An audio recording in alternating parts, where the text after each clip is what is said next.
Thank you very much, and good morning, everybody. I would like to call this meeting of Development and Property Committee to order at 9:30 a.m.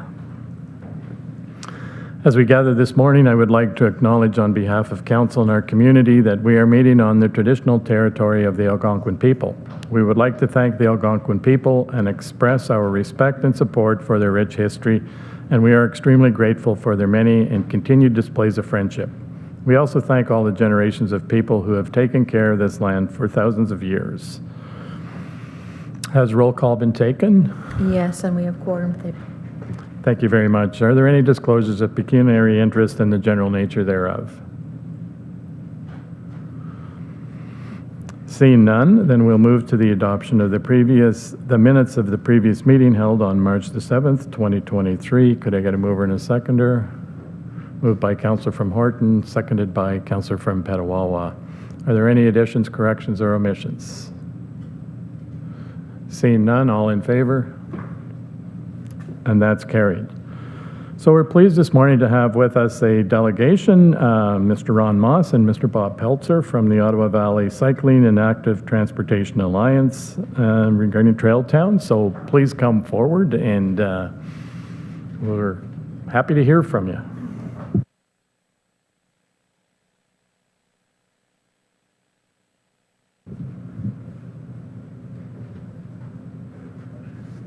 Good morning, and thank you for the opportunity to bring this exciting concept to you.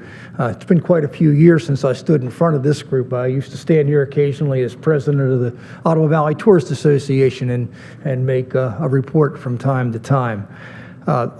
OVCATA is a group of volunteers. We have a very small budget, but we are all active and quite interested in promoting active transportation in all its wonderful forms. And we're pleased to live here in Renfrew County and be part of this system where we've got a wonderful means of finding active transportation in almost every one of our communities.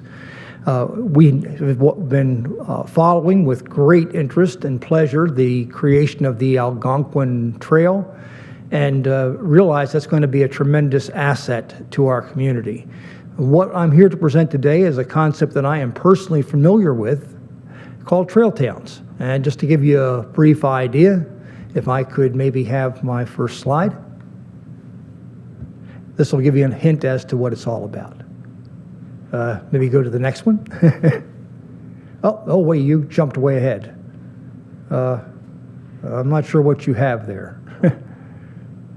You should have my presentation, and the second slide should have been a short video. Oh, this is not going to go that well then.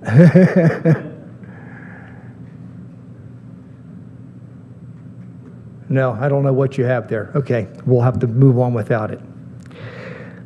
Trail towns was a concept that was developed down in Pennsylvania by a group of people that we're sitting along a world-class trail that stretched all the way from Pittsburgh, Pennsylvania to Washington, D.C. that wasn't making any money. I'm personally familiar with this trail, at least part of it. The part that was started by a Supreme Court Justice, Wizard White, who used to like to walk along an old abandoned canal trail down out of Washington, D.C. And he pushed and had it made into a linear park that ran along the banks of the Potomac River all the way up into the mountains. A couple decades later, it got connected to the city of Pittsburgh with an old rail trail. Together, the trails are known as GAPCO, and it's one of the top tourism destinations for active transportation in the United States. Hikers and bicyclists and even canoers and kayakers will follow all, if not parts of the route. I had been on that trail since I was a young man, on a bicycle with kids from the school where I used to teach, and then on one really eventful trip in a canoe, actually it was supposed to be two canoes that morphed into a canoe and a rowboat when one of the guys couldn't bring the canoe. Let me tell you, 100 miles in a rowboat on a river that has a number of portages is not a lot of fun. Anyway, the trail town concept was developed by some folks down in Pennsylvania, and they discovered that they had this wonderful trail. They put a lot of money into it, but wasn't making much money. So they decided to find out what was going on. And what they did was they decided to take a look and ask themselves 4 questions. And if I can have the next slide. Oh, okay. There were some videos in this presentation, but it looks as though they're not going to be functional. I hate PowerPoints for that reason, yet they can be quite effective if I run them off my own computer. How are we doing? For some reason it's downloading that. Oh, really? Okay. I've got it on a stick if you want it. I have 3 copies. Oh, okay. All right. So they decided they asked some questions. And one of the questions they asked, and I'm going to have to ask you to skip through the slides as you catch up with me because I don't want to waste these people's time.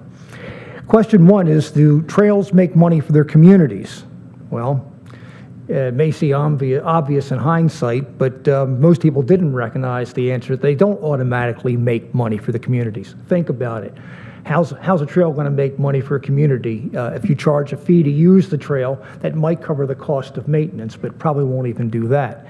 But it's businesses along the trail that make money for the community. People buying meals, drinks, spending more time and enjoying the local area, that's what put dollars into the local economy. And again, we have an excellent trail and it runs through a lot of really good communities. It's not just food and drink providers though, but it's many types of businesses that offer services that people need, people using the trail are going to want to have. So that brought up to the next question. Do more users equal more success? Well, again, not necessarily what you think. Big crowds look nice, but they don't naturally spend big dollars. You need to give them a reason to spend, and when you do that, it changes things. Again, I had a neat little video, and there will be information that I will leave with you here at the county that explains the actual economic impact that this program had down in Pennsylvania. What they discovered were a few very interesting things. That a person just out for a day on the trail might spend nothing, maybe as little as $5 or $10. But as they spent more time on the trail, as they went on longer trips, that number increased tenfold, up to $500, $600, $700 per person per day on the trail. Right now, I can speak from personal knowledge of tours that run along the Great Allegheny Passage and C&O Canal Trail, where people pay thousands of dollars for 5 to 7 day trips along that, stay in hotels, eat in restaurants. Sometimes they'll just camp too, and there's a lot of folks that do that as well. So there's trail opportunities for almost any scale of business. Bicycle shops, places that sell souvenirs and other things along the trail all make money, even tourist attractions. So question 3 they came up with, and this is an important one. And they asked, does your town partner with other towns on the trail? Well, again, the answer may seem obvious, and a lot of towns may think they partner, but think about your own municipality and how difficult it is to really partner with your neighboring municipality or even another municipality that might be 15 or 20 miles away. Those connections just don't naturally happen. They have to really be actively and aggressively worked at and an infrastructure created to support them. Most communities learn that it takes a driving force to make it happen, and effort and dedication to get the communities to work together and keep their partners focused on a common goal. This has been happening, by the way. This isn't just a U.S. example. It's happening right here in Canada. Starting back in 2017, the folks on the Trent-Severn Waterway adopted this program. And even with the pandemic intervening, they've already seen some significant results. One town often sees what another town does, and maybe they adopt some ideas, but a truly collective effort takes planning and organization. And when that happens, these rewards are great. It's an important lesson they learned down in Pennsylvania and along the Trent-Severn Waterway. And that leads us to question 4. Can a town on a trail become a trail town? Well, there's the answer. It's yes or no. And I'm not trying to be deliberately vague, but the answer involves taking an inventory of what the town has. Trail town needs a few things to make trail travelers happy. One of the first things they need is potable water. Everybody says, great, our town's got potable water. But does it happen, or does it occur in a place that is logically positioned somewhere near the trail? Can folks along the trail look out and see it? If you look at the trail through the eyes of a person traveling along it, you come up on a town. Usually it doesn't go through the center of town. Usually it's on the outskirts because it was a railroad, usually. And there may not be much to indicate there's even a town there. I would imagine that you could even go past some towns that have not embraced the trail town concept without even knowing there was much of a town there or what that town had to offer.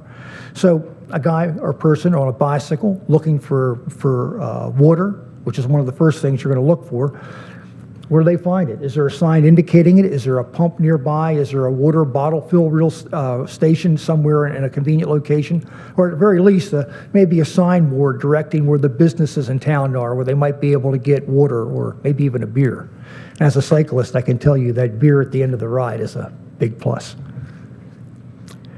Second thing is food. Restaurant served or purchasable at the local grocery store. Again, it's common sense, but how does the user find it? We may have the product, we got to connect that product to the buyer. Do we have any slides at all, or are we just going to scrap that? Okay, I think we might just have to scrap it.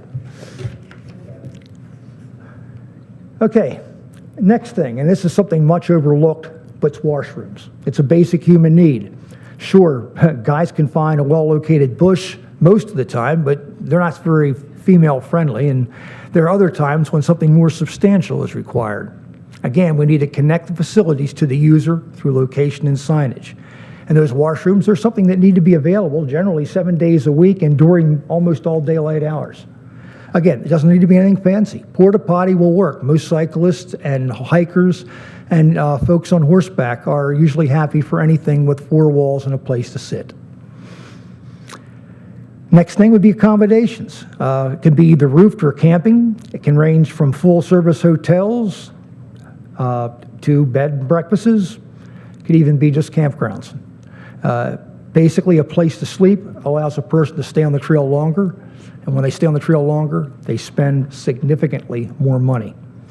Longer visitor stays, the more they spend, and having a place to relax at the night makes it happen. And the towns where those relaxing nights take place really benefit quite well from trail towns. The next thing you need is trailhead. Where does a trail user access the trail? Where do they park? It's where trails and towns connect. Parking information signs are the keys to bringing trail town users to your town and then from the trail into your town. They're the perfect connecting point. They provide a place to park, directions to places such as where you can find water, where you can find some attractions, something to see and do, maybe an interesting historical site. It allows them to basically use your town as a destination. You can be the starting or ending point of a particular ride. And again, people that start or end a ride in a town tend to spend most of their money in a place like that. It's also a place to entice a weary traveler off the trail and into town by welcoming signage and an inviting look. Curb appeal, just like if you're selling a house. Again, I had a nice little video here as to what the folks down in Pennsylvania did when they found towns didn't have this. Again, they tossed the idea over to their business community, and I'll give you one example. A woman who basically just ran a small business, like a little curiosity shop. She noticed people coming into her shop looking, where can I find a place to stay around here? When the Trail Town concept came along, they basically encouraged her to take some of that space that she had. Oh, I think we got a video. You're going to need to go to about slide 22. Can you skip to that one? You're going to get a very fast slideshow here, folks. Just let me know when you're close, or when I'm close. It should be slide 22. Let me find the slide before it. Okay, you're close. And a little more. Keep going. Oh yeah, a lot more. 1, 2, 3. There we go. Portable water. Washrooms. Okay, accommodations. Great. Next one. Trailheads. One more. There we go. Can you clip that video? There we go. No sound. Of Rockwood, Pennsylvania, along the Great Out. Okay, let's just give up on the videos. I don't think anybody can hear that. No worries. Anyway, they encouraged the woman that you're seeing in the slide there to take part of the building that she had, actually an unused storage space, and converted it into a youth hostel. Now, that's kind of the low end of the accommodation spectrum, but at least got people, those early users of the trail, a place to stay, and now they had a place to stay, and they could move on and further down the trail to the next town. Okay, next slide, please. So, nearly all of our towns, they have the essentials to become trail towns, and they're positioned within a reasonable traveling distance of each other. But the question we have to ask ourselves, are our trails good enough to attract multi-day users? Well, our infrastructure is pretty good. So let's see if our trails have what's needed to become destinations for multi-day visitors in Trail Town Trail. Next slide, please. So, one of the things it needs is to connect two or more towns. Can you click it? There you go. Okay, so more towns connected, the better. It must be longer than 100 kilometers. Again, another click. There we go. And you need to ask yourself, is it mapped and well maintained? And again, Track the Woods may work for some people, but for many trail users, they want a broader appeal. They want better signage, they want mapping, they want to know where they're going, where they're staying, and where they're going to get something to eat. So let's look at the Ottawa Valley Algonquin Trail. First click, please. Does it connect two or more towns? Yeah, it collects 11 towns and villages. That's pretty good. Is it longer than 100 kilometers? Again, the answer is yes. It's 167 kilometers, and it's going to grow to over 300 very shortly. And is it mapped and well maintained? So again, yes, our trail maintenance is top notch. And there's a number of online maps showing the route and trailheads. It's a multi-use trail, and this is even something that most other trails don't have. It's a 4-season trail. We have activity on that trail year-round. So the news even gets better. Ottawa Valley is fortunate to have a network of interconnected trails. And these trails already exist, and they only need a few signs and some publicity to make potential visitors aware of the connections. This has already happened to some extent, and there is a tremendous potential for it to become a world-class destination. And I'm not just selling you sunshine here, folks. I've ridden trails all over the world, and what I see the potential for here is equal to or better than anything I've seen. That little map, if you can go back a slide, please, just shows in the different colors there, the different network of trails. Right now, the existing network, with some gaps, is 600 to 1,000 kilometers worth of interconnected trails. And I don't know of anywhere else in the world that has that, possibly one place. And they're still working on it. Next slide. So, most successful rail trails in North America, that's the GAPCO, that's the Great Allegheny Passage, that's in 511 kilometers. Empire State Trail, 1,207 kilometers, and it's not complete. I was over that trail last year, and a lot of it's still on highways, but of course, New York State's got a lot of money. Katy Trail in Missouri, 386, go ahead. Cowboy Trail in Nebraska, 314. And these are all out and back routes, which means you got to have a shuttle. So like when I did the Empire State Trail last year, I did it with Parks and Trails New York, and they had to run a shuttle bus up to Buffalo, and then we rode back to Albany where we had parked our cars. We have the neat opportunity that we have a circular trail here within Eastern Ontario where a person won't even need a shuttle. So compared with some of the busy trail networks, we're looking to be close to 300 kilometers with 2-3 years. Connect the KNP, Cataraqui, Ottawa Valley Algonquin Trail, and the segments of the Trans-Canada Trail. That's over 600 kilometers of existing trails, and it's almost 100% off of roadways. And what I said, I can't overemphasize that having a circular trail route is something that is completely unique. Circular routes in our backyard are extremely rare, and with some minor investments, such as some publicity, directional signage to connect the K&P, Cataraqui, and Ottawa Valley Algonquin trails, we can become an industry leader, and this can be a bucket list destination for people looking for adventures. So we've got towns already, our trails are ready, they're world-class and still growing. It's going to take some dedicated work and money to capitalize on these assets. And this is where the Trail Town program can show the way in the proven track record of success in towns, both in the United States and here in Canada. So, it works. Trent Severn Waterway project started in 2019. In 1 year it saw, please click it, 127% increase in social media traffic, 75% increase in user time on their websites, and an 85% increase in referrals from the website to local businesses that were along the Trent Severn Waterway and part of the Trail Town project. They have a detailed economic study coming out this year. I'm not sure if they'll share it with you or not, but I was talking with Brenda Wood, and she said it's up to them, but she would try to share it if she could. Regional Tourism 8 spearheads the Trent Severn program, and they have a detailed economic study coming out, as I mentioned. It's anecdotal information that we've heard already. Trail Town businesses feel confident the program is the reason behind their success. The people who came up, or we skipped ahead a little bit. Can we go back one? There we go. That's a page out of the Pennsylvania Economic Development Study, and I'm going to leave a copy of that here with you.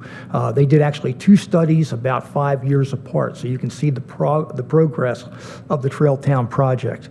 The other nice thing that these folks are doing, they've shared all this information, including a guide in PDF format, freely to the world. They said, look, we developed this, we want to see it work, it worked for us, it can work for you. Here's what we learn from us, and then put your own spin on it. And I've got a copy of that I'm leaving with you as well. So they've shared all this, and they have over a decade's worth of economic information to prove that it's successful. Google search for Trail Town program will quickly yield you a wealth of information. So next slide, our next steps. First, let's harvest the free information. Groups like Regional Tourism 8 have already done this for towns along the Trent Severn Waterway, and they're already ahead of the game. We have 3 different RTOs on our trail network that can all work together and create possibly one of the most powerful marketing plans in North America. Next thing is to build support. OB-CATA is only the spark. We're volunteers interested in our trails, fulfilling their full potential, and the businesses will see the real benefits of the Trail Town program. If they are wise enough to commit to the program and get on board, it will put real dollars into real pockets. Next, please. Next thing you need to do is create some buzz.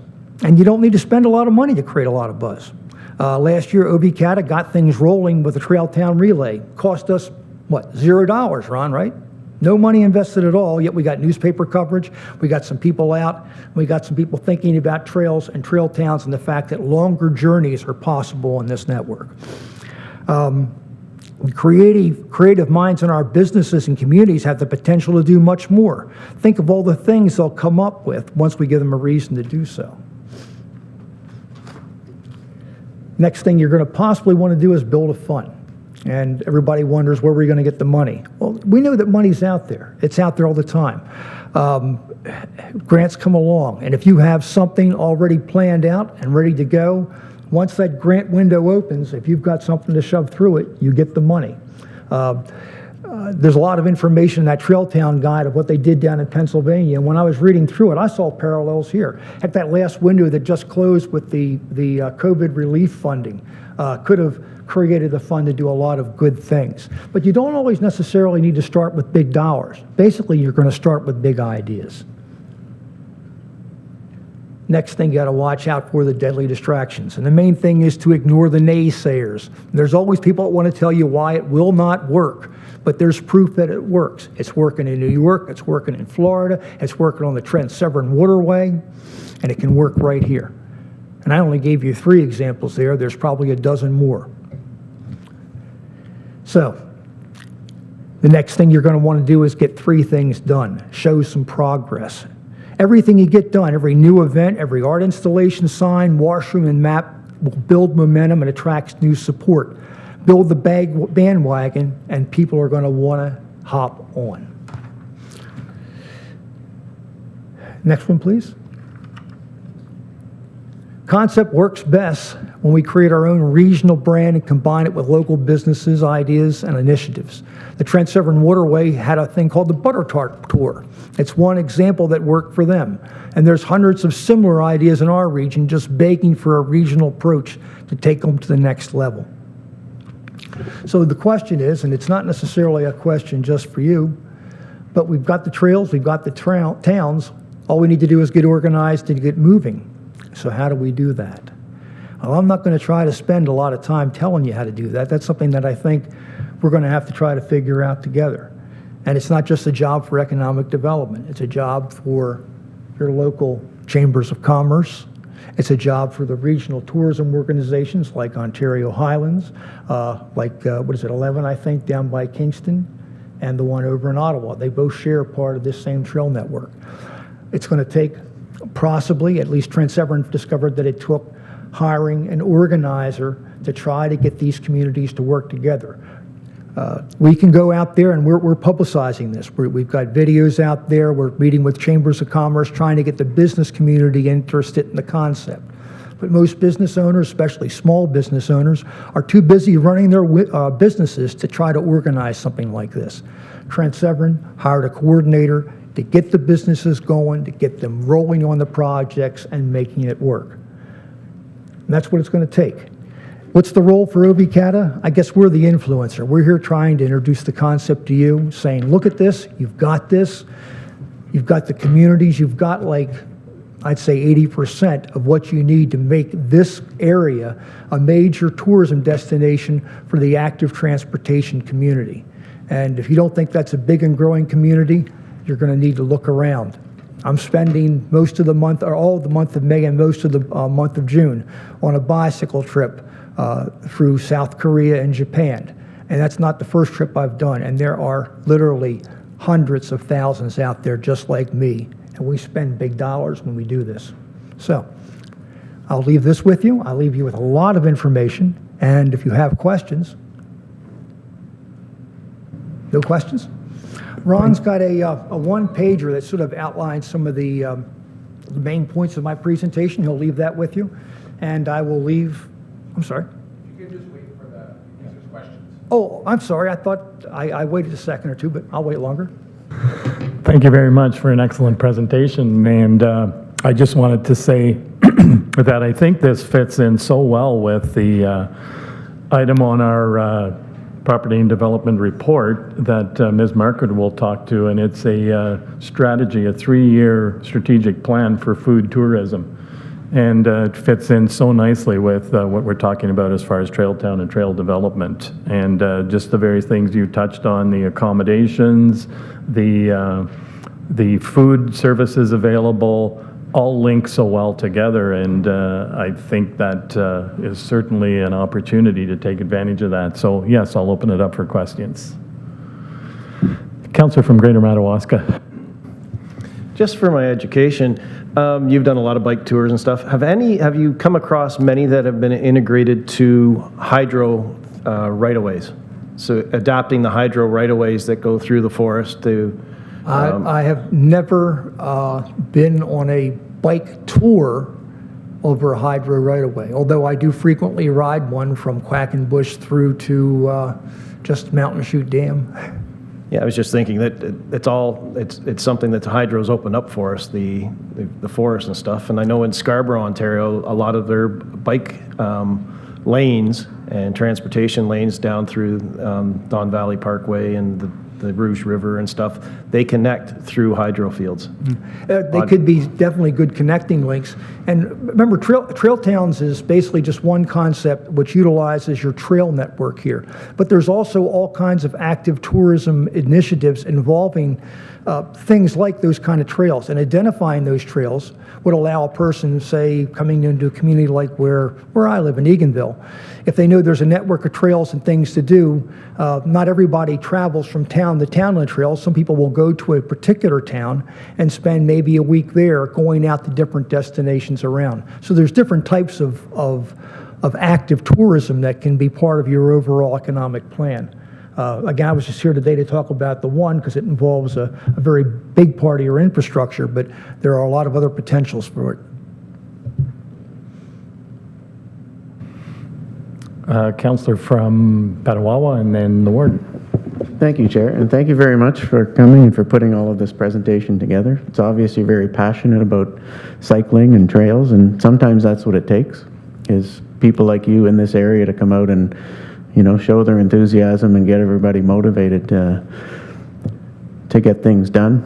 I think we're just starting to realize what we have here with the Algonquin Trail in terms of what it can do to attract people and the economic impact it might have here. Just to let you know, Petawawa takes the trail very seriously, and we're trying to do whatever we can to develop not only the trail, but everything around it. And this summer, we will try and complete our comfort station right along the trail with bathrooms. And I made a note to make sure we have a water bottle filling station in that. Excellent. Yeah, so looking forward to many exciting things to come. And at that comfort station, if you could put up a little kiosk or something, or a sign that directs people to the town's businesses. Again, the comfort station is going to certainly provide a service for the bicycles, but what you'd really want to see, and to build support, you'd like to get those people into the community and see what else Petawawa has to offer, right? And that's the natural stopping place. I remember I was on the Great Allegheny Passage, and I stopped at this little town called Ohiopyle. And it had an old railway station there where they had a bike repair thing, which I'm not sure how useful that is. When I'm on a tour, I carry most of those tools myself, because if I break down on the trail, I'm not going to walk 5 miles or push my bike 5 miles to hope that there's one of those things sitting around. But they did have there was a thing of local attractions, and one of the things I found was something I've always wanted to see was just like maybe a 15-minute bike ride away. Frank Lloyd Wright's Falling Waters, these beautiful houses that he built into the side of a mountain with a stream running through it. And I wouldn't have known about that at all. I would have gone right through it without that little sign there telling me that particular feature. So wound up spending a lot more time, had lunch in the town, probably spent 3 times more money there than I would have if I just blasted on through and filled a water bottle. I'll let our economic development officer know for sure. Thanks. Yes, go ahead, warden. Thank you. Thank you for being here today, Bob. I must say I'm very disappointed, though. I think I was here at least twice when you were OVTA chair, and we got buns or scones and jam once, and we had pumpkin pie donuts, or pumpkin pie was. So I'm a little disappointed, but I'll survive that. Thank you for the information, and I'm curious. In the map, I thought I remembered at one point there was a design or a trail proposal that stretched from Montreal to Windsor along the Lake Ontario and along the Seaway, and they're trying to link that up. Any word on that as to whether or not that is something that, by extending down from the KMP and from Smith Falls downwards? Because I thought I remembered that, I'm going to say 5, maybe 6 years ago. From what I could see, I tried to ride some of that trail 2021 and found most of it was highway. So there were sections that were okay. Some of the highway was scary as anything. There was hardly any shoulder and traffic blasting by me at 100 clicks an hour. Wasn't the greatest experience. But there were sections that were nice. Some sections had some paved shoulder. I think it's more of a dream than a reality. What does exist, though, is it's going through a couple different names: the Great Trail, the Trans-Canada Trail. That does connect, unfortunately not through Renfrew County, but our trails connect to it. And again, with the Ottawa Valley Algonquin Trail, there's a spur off of that goes into Ottawa. There's a spur that goes down to Kingston and will connect with the waterfront trail if they ever do get it organized. So again, we have the potential to be part of that. In 2020, like anybody else during the time of COVID, I was sitting around bored out of my mind. Most activities were canceled. And I started looking at a map and put together a route literally where I parked my car in Renfrew, got on my bike, rode down the K&P as much as I could, found my way around the old causeway in Calabogie where the causeway's cut, but if you go over and around up a side road, you get back on the K&P again. Rode that all the way down to Kingston, came back up, and then rode the Cataraqui over to Smiths Falls. Again, found my way through town, no signs or anything, hooked up with the what's called the Ottawa Valley Trail down there, and rode that all the way back to Renfrew. And I wrote it up, publicized it, and then actually there was a fellow with Ontario Highlands that was about 3 days either ahead of or behind me, I can't remember which, and did almost the exact same thing. And the fact that two people clued on that same thing, that here was this wonderful circular route that you can ride without having to set up a shuttle or buy a tour from a company. Unfortunately, I wasn't able to stay in hotels because of COVID, but without the COVID restrictions, you can stay under a roof every night along the way of that route. And all it needs is basically right now is maybe a couple little connecting links and some signage and a heck of a lot of promotion, and you're off and running with that one. So we got it. Supplementary, thank you, Chair. And are there any large cycling events that we should be focusing on, or regional cycling events we should be focusing on and trying to host and then, you know, penetrate the market even more than we are at this point? Well, right now, OVCATA works with two major bike events in our area, the Tour de Whitewater and the Tour de Bonachir. They both bring a lot of people in, and my own experience, Ron works a lot with the Tour de Whitewater, and he can speak to that, but with the Tour de Bonachir, I've noticed since we started to develop some new routes in the area, we get people coming up all summer long to ride those routes, even when they're not on the tour. They just want to ride them. They're neat routes. They're mapped out. They have the GPX files. They can follow along and not worry about getting lost. OVCAT has also developed some off-road trails. You've got some off-road events like the Wendigo Ultra. It's a 3 different bicycle races held over the Algonquin Trail this winter on fat bikes, 50 kilometers, 100 kilometers, and 200 kilometers. I cramped up at 25 kilometers in Renfrew, which is uncharacteristic for me. I had to drop out. But the people, one of the riders from the 200-kilometer race didn't finish until around breakfast time the next day. So we've got all kinds of events going on here. There's the Spring Chicken coming up that the Beachburg Off-Road Cycling Association runs. Right now, OVCATA tries to publicize those events, and I think OBTA tries to publicize them as well. So we've got a lot of developing, not just cycling, but walking and canoeing and kayaking events that are being promoted in the area. And I think the OBTA is a good clearinghouse for that and a good central touch point where folks looking for information can go to find it. Thank you. Are there any other questions, comments? Yes, Mr. Davis. If I may, Chair, just a reminder to the committee. So back in 2001, when we purchased the KMP Trail, the elected at the time really emphasized that this is the potential coming our way. And then in 2016, when the county purchased the Algonquin Trail, or the Ottawa Valley Recreational Trail, these ideas that Ron has brought forward and to promote the trail, this is what we're seeing. This is the fruition of their forward thinking when they purchased these rail trails or these rail lines into trails. And coming forward to us, we've had a presentation from Whitewater Region regarding the CN line. There's interest in that, so the CN line is out there. Through our K&P Advisory Committee, we've been updating the committee on the Mississippi Valley Conservation Authority looking to divest themselves on their rail trail portion of the K&P. So a lot of these items are coming forward to us. Again, the elected at the time, I'm going to repeat myself, saw this vision. And that's why we've invested a lot of money and time and energy to create this rail trail conversion. We've completed on the Algonquin Trail about 120 kilometers from a discontinued rail line into a stone-dusted bicycle trail currently. And now we're putting another investment of close to $2 to $3 million to finish this trail up to Mattawa. So big progress. And I appreciate the time and effort you've provided us today. Thank you very much. And a lot of work for us to continue on to build this trail out. Thank you, Chair.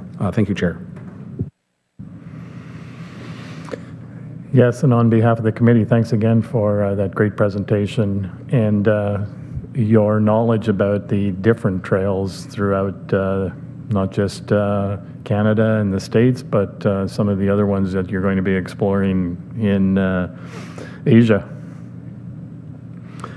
So at this point, we'll move to the development and property report, and we'll start with Mr. Davis.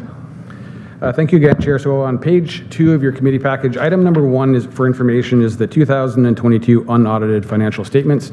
Those numbers you'll see on pages 6 to 10. We do have Mr. Jeff Foss to review the items, what you have on your committee package. Chair.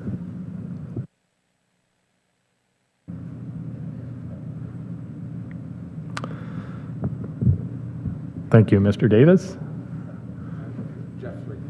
Mr. Foss, I can't see you. You're kind of hidden back there. Please go ahead. Thank you very much, Chair, and good morning, Development and Property Committee. My pleasure to provide to you our unaudited and draft financial statements for the year ended December 31st, 2022. Of course, these statements really are only containing those departments which are reporting through to this committee, and then this committee through on to County Council. So I will be attending other committee meetings throughout the week for those other departments, again, that are reporting up and through those committees until we get to the consolidated statements for the entirety of the County of Renfrew. The format is fairly straightforward. The first column really reflects our actual results for 2022. The middle column would be our budget, council approved budget for 2022, and then we have a variance column. So in total, we had a budget for all of these departments, a budget, a municipal levy or a net expenditure cost of $1,960,000 for all of the departments. We came in at the end of the year at $1,841,000. So we are under budget in total by $119,000, and certainly the main driver for that favorable position is in the planning department, and we will get to the details of the planning department shortly. So just to begin very briefly at the top of the first page, I think it's page 5 or 6 in your package, beginning with the property department, that's Pembroke Administration. It's the building that you're sitting in today. You'll see we had a $107,000 net expenditure budget, and we are spending $80,000, $27,000 favorable position. The main drivers for that favorable position are about in the middle of that report. Lights, heat and power, mechanical, miscellaneous, office supplies, et cetera, all showing some significant favorable positions. Salaries and benefits are over budget slightly, driving a net position of a $27,000 favorable variance. You'll see toward the bottom, and we have some yellow shading on the left-hand column, we're reflecting the capital additions to this building of $403,000. The building itself, the superstructure and the equipment therein, $235,000. This 2022 year was the addition of the reconciliation garden in the front of this building at $104,000. Parking lot improvements of $19,000. Security cameras, $25,000.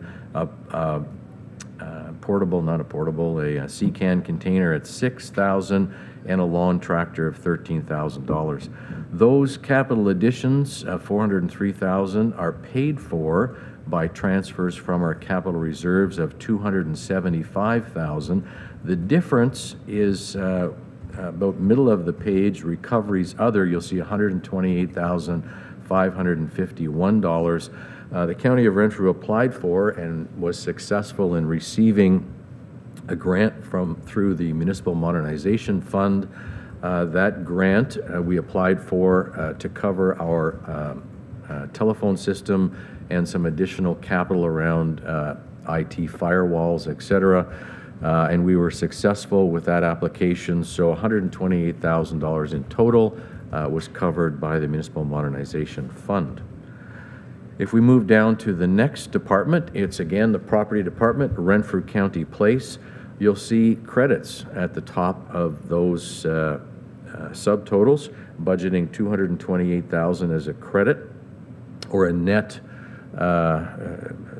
surplus position, and we actually achieved a net surplus of $253,000 for a net favorable position, so more surplus than we planned, of $25,055.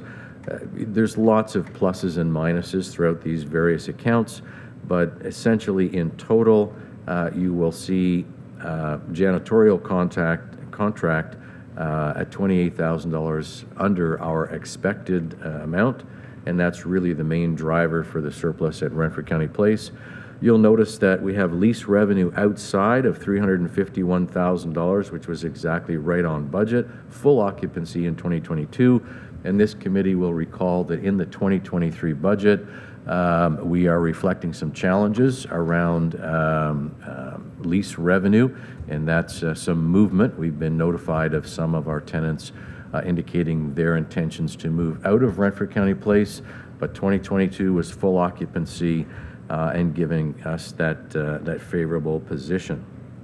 In the capital area, $185,000 of capital additions at Renfrew County Place, $81,000 toward the building superstructure, $28,000 on the heating, ventilation, and air conditioning system improvements, $51,000 on a vehicle, and $23,000 invested in parking lot improvements. I note that that's going into a work in process, so it's not quite complete at the end of 2022. And all of those were financed through transfer from our capital reserves of $185,000.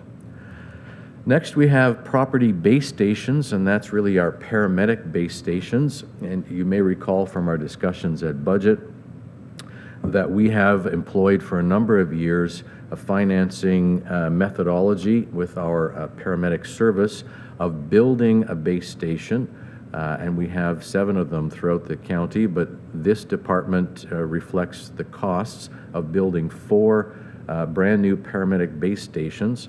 We paid for them through our building reserve fund, and each one of these base stations then has a lease agreement between paramedic services and the property department, wherein over a 20-year period, roughly, like there's a couple of different terms for different bases, but roughly a 20-year period, we will be charging lease costs to the paramedic division that will fully repay those building reserves over that 20 to 25-year period. So the recoveries county are charges that are coming from the property department to the paramedic division. It's 2-part, 1 for the capital repayment, and 2 to cover the operating costs of each of those paramedic base stations.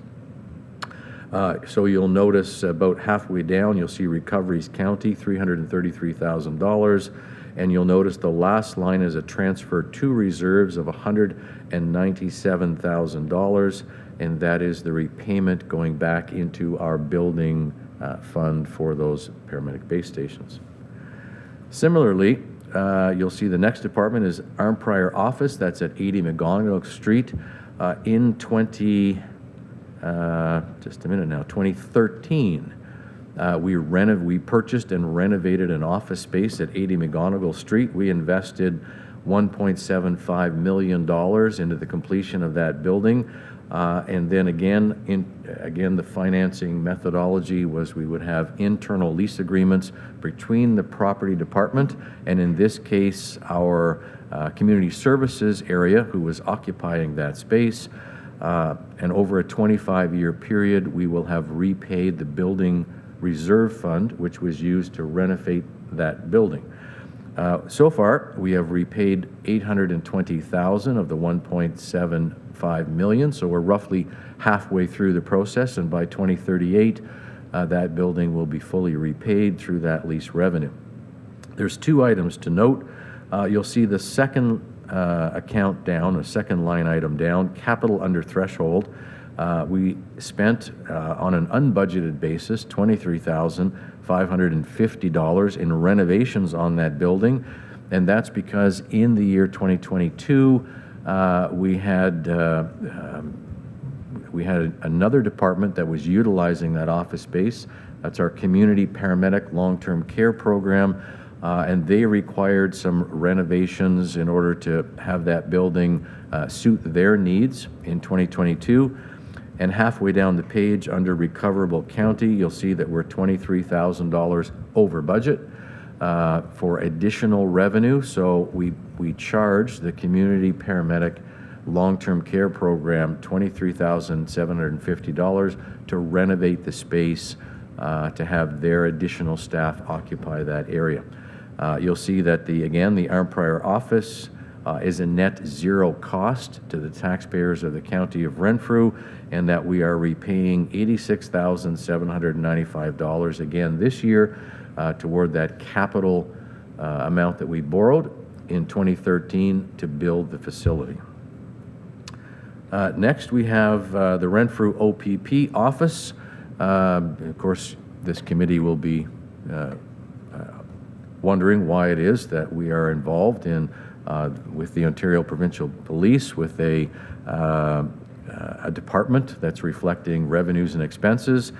In 2016, this council approved on our existing property next to Renfrew County Place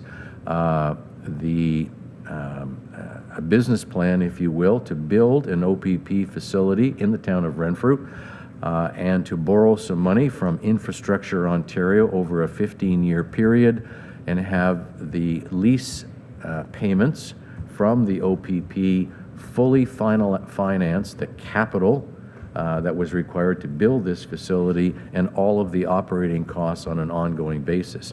At the end of 15 years, we will have a fully paid for building. It cost $4.672 million in 2016, and the payments through Infrastructure Ontario on an annual basis will fully repay that capital loan as well as cover our operating expenses. So you'll notice in the middle of the kind of that group of accounts, you'll see revenue lease base rent of $465,000. That is going toward the capital repayment plan. So we have $291,000 in principal payments going back to Infrastructure Ontario and another $100,000 in interest costs. That's a 15-year locked-in loan with Infrastructure Ontario, so we are guaranteed those interest rates over the 15-year period, and the base rent is covering that, plus we are reinvesting this year $54,496 back into a brand new reserve that we created when we built the building. This year we're returning $54,000 back to that reserve. To date, we have $863,000 sitting in a reserve, an OPP reserve. So not only will we have a fully paid off building, but we will have in excess of $1 million in our reserve available to maintain that OPP building as we see fit and ensure that any capital costs that are required to maintain the building are fully paid for from the surplus that we're generating on an annual basis. The next department is the forestry department. You'll see that we had a net cost budgeted of $31,132. The net cost was $89,000. We're $58,000 in a deficit position for our forestry division.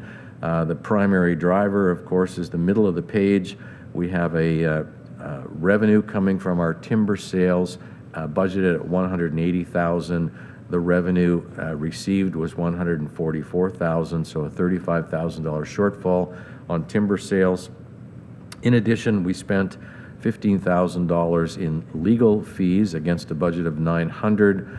So we're $14,000 overspent in legal fees.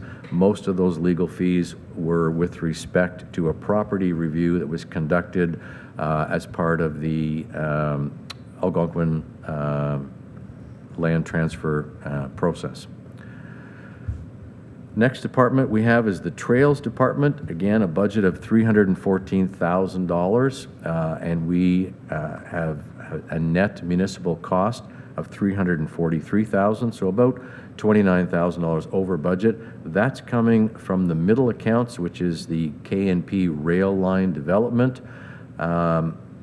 We spent on that development, sorry, I should say that we received from the province of Ontario through an Ontario Trillium grant $56,600, and our cost-sharing agreement required us to invest $107,000 in order to fully utilize that Ontario Trillium grant.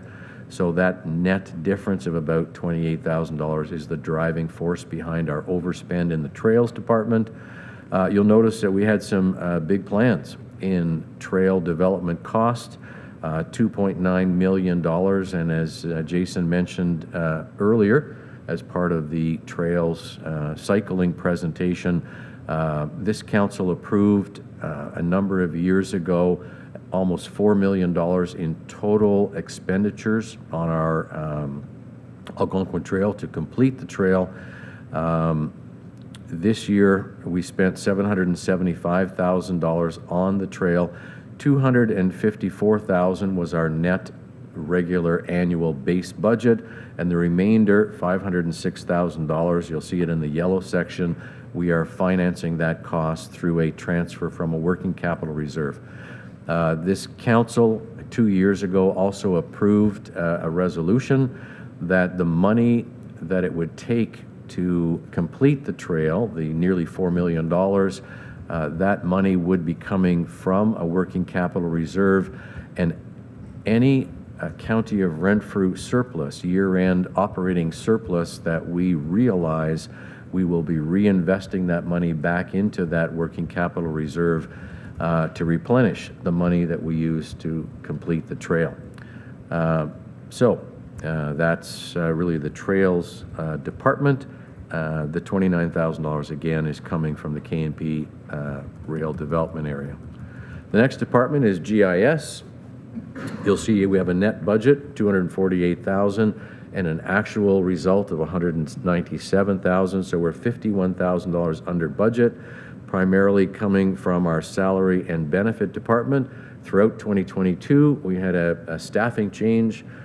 We had an individual who was the manager of the GIS department, who is now sitting in this room as the Director of Development and Property, and that salary budget is contained within the planning department, and so those net savings are being reflected here within GIS.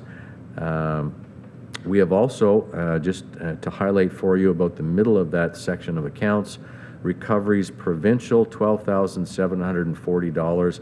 Again, part of our municipal modernization grant. We applied for and received funding that has been dedicated toward ESRI, a 3-year ESRI agreement that is in place where we are fully financing the cost for the use of that software, GIS software, for all municipalities in Renfrew County. That's a 3-year basis. It started late in 2022, so $12,740 is reflected within our expenditure accounts, computer supply and maintenance, and we are bringing into revenue $12,000 from that municipal modernization grant to offset those costs. The next department that we're going to look at is economic development, a net budget of $440,000 county levy dollars, and we spent $469,000. We're roughly $29,000 over budget throughout a variety of accounts. I will draw your attention to about the middle of that group of expenditures. Ontario Winter Games, $175,000 was spent in 2022, and we are reflecting $175,000 in revenue. We have not touched in 2022, We didn't need to touch the provincial grant of $1 million. That is still sitting on our balance sheet, available for use, and we did use it heavily in 2023 since the games took place in February of 2023. At the end of the year, we had received $750,000 from the province to be used, but we are using donation revenue that was received in 2022 towards all of those expenditures. So no net cost to the property taxpayers of the County of Renfrew for Ontario Winter Games in 2022. There was also a special project. It was a workforce project of $8,140 that was paid for by a grant, a red grant of $3,140, and a contribution from the City of Pembroke of $5,000 to fully offset that particular project. Next, we have Renfrew County Enterprise Center. You'll notice that we had some really good budgeting on this one of $28,055, which is exactly what we spent a number of years ago, and it's probably getting close to 20 years ago. We entered into an agreement with the province to assume the operation of the Enterprise Center. At the time, we were making a municipal contribution to this program of $28,055, and our agreement requires that we maintain that net investment from the taxpayers of the County of Renfrew towards Enterprise Renfrew County. All other funding is coming through provincial grants and revenues. You will see toward the bottom of that list of accounts, Starter Company, which the net expense was $88,012, which is fully funded by provincial grants toward the Starter Company program. In addition, we have Summer Company, our summer student program, $13,005 in costs, all of it fully funded by grants through the province of Ontario. The rest of the revenue is coming about from a provincial revenue line item of $127,744. We didn't quite get $127,000. In 2014, the province of Ontario changed their funding program for enterprise centers. We were able to, up to 2014, we were able to save and keep any surpluses or underspending in the prior years, and we were able to do that up to 2014. After that point in time, any underspending is returned back to the province of Ontario. So in 2022, we had to use $22,000 of that former surplus in order to balance the books, if you will, and make sure that we came right on budget in the 2022 year. Next, we have the Ottawa Valley Tourist Association, and of course we have an agreement with OVTA where we will, it's a 5-year agreement, and I think that is expired, or did expire at the end of 2022. The base amount, the base contribution to OVTA is increased on an annual basis equal to the County of Renfrew COLA levy target change. So in 2022, that was 2.5%. So their revenue increased in 22 by 2.5% over 2021. Primarily, we are using that to offset the salaries for the staff working in the Ottawa Valley Tourist Association, and any adjustment, plus or minus, comes through a direct cash contribution to OVTA to make sure we maintain our commitment of 2.5% more dollars than 2021. So in 2022, we transferred to them $83,179 to ensure that our net cost was exactly bang on budget. Dollars transferred to the OVTA, and they will report separately to you on how they used our funds, the City of Pembroke funds, in tourism activities throughout the year. And finally, we have the Planning Department. We had a net budget of $735,000. We came in at $602,000, so $133,000 under budget, and we did that with the inclusion of additional salary. So partway through 2022, County Council approved the addition of one extra planner, and you'll see that the salaries were $32,000 over budget, employee benefits are $25,000 over budget, and in spite of those unbudgeted costs for an additional staff member, we had some record revenues related to planning activities in 2022. Municipal projects exceeded our budget by $15,000. Service fees and charges exceeded our budget by $6,000, but by far and away, severance applications were more than double what we had budgeted in 2022, as well as subdivision applications, $34,000 better than budget. So in total, a surplus position of $133,000 for planning, and as I mentioned, overall, all Development and Property Committee departments had an overall net $119,000 surplus position. With that, thank you very much, Chair, for that opportunity to overview the results. Thank you, Mr. Foss. Are there any questions on the budget? Seeing none, I'll go back to Mr. Davis to continue his report. Thank you again, Chair. So on page 2, the continuation of the report, item number 2 for information, the cell gap analysis or a cell gap project update. Found on page 11 of your committee package, again, just an update of the activities for Eastern Ontario and specifically Renfrew County. As you'll see in the Eastern Ontario or the regional view on page 6 or page 11, a number of new projects going on this month of March, so good progress. And again, Jason St. Pierre was here just a week and a half or so ago at County Council to provide an update. So this is really nothing new, but more a paper trail.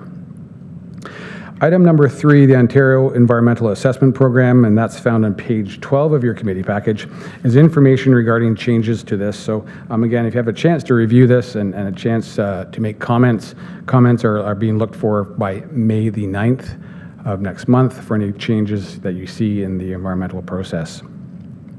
Item number 4 is the call for Cannabis Act review, and attached as Appendix 4 on pages 13 to 16 is a resolution from Western Ontario Wardens Caucus for Huron County's call for the review and the amendments of the Cannabis Act. And as you can see in the committee package, a number of concerns raised due to this act, and they're requesting more review and oversight of different allocations for the growing of cannabis within the framework. So that's the items for information, Chair.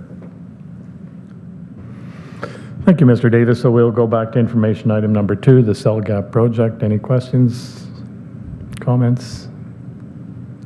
Item number 3 is the Ontario Environmental Assessment Program. Questions? And item number 4 is the call for Cannabis Act review.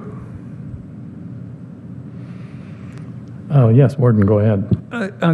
Question to Mr. Kelly. Did we recently do something on this a couple of months back, or was it late last year where we supported? Through you, Chair, I'll have to go back and look. I don't recall anything on the Cannabis Act necessarily. I'm looking at Rose for the same type of reaction, and I'm not believing that to be true. Okay. If we haven't, is it something that we might want to consider? Because I recognize there has been at least 2 instances here in the county where there's been some struggles with approvals or some controversy, and so I'm wondering if we could have a more detailed report on it and at some point and consider whether or not we should be supporting it or not supporting it.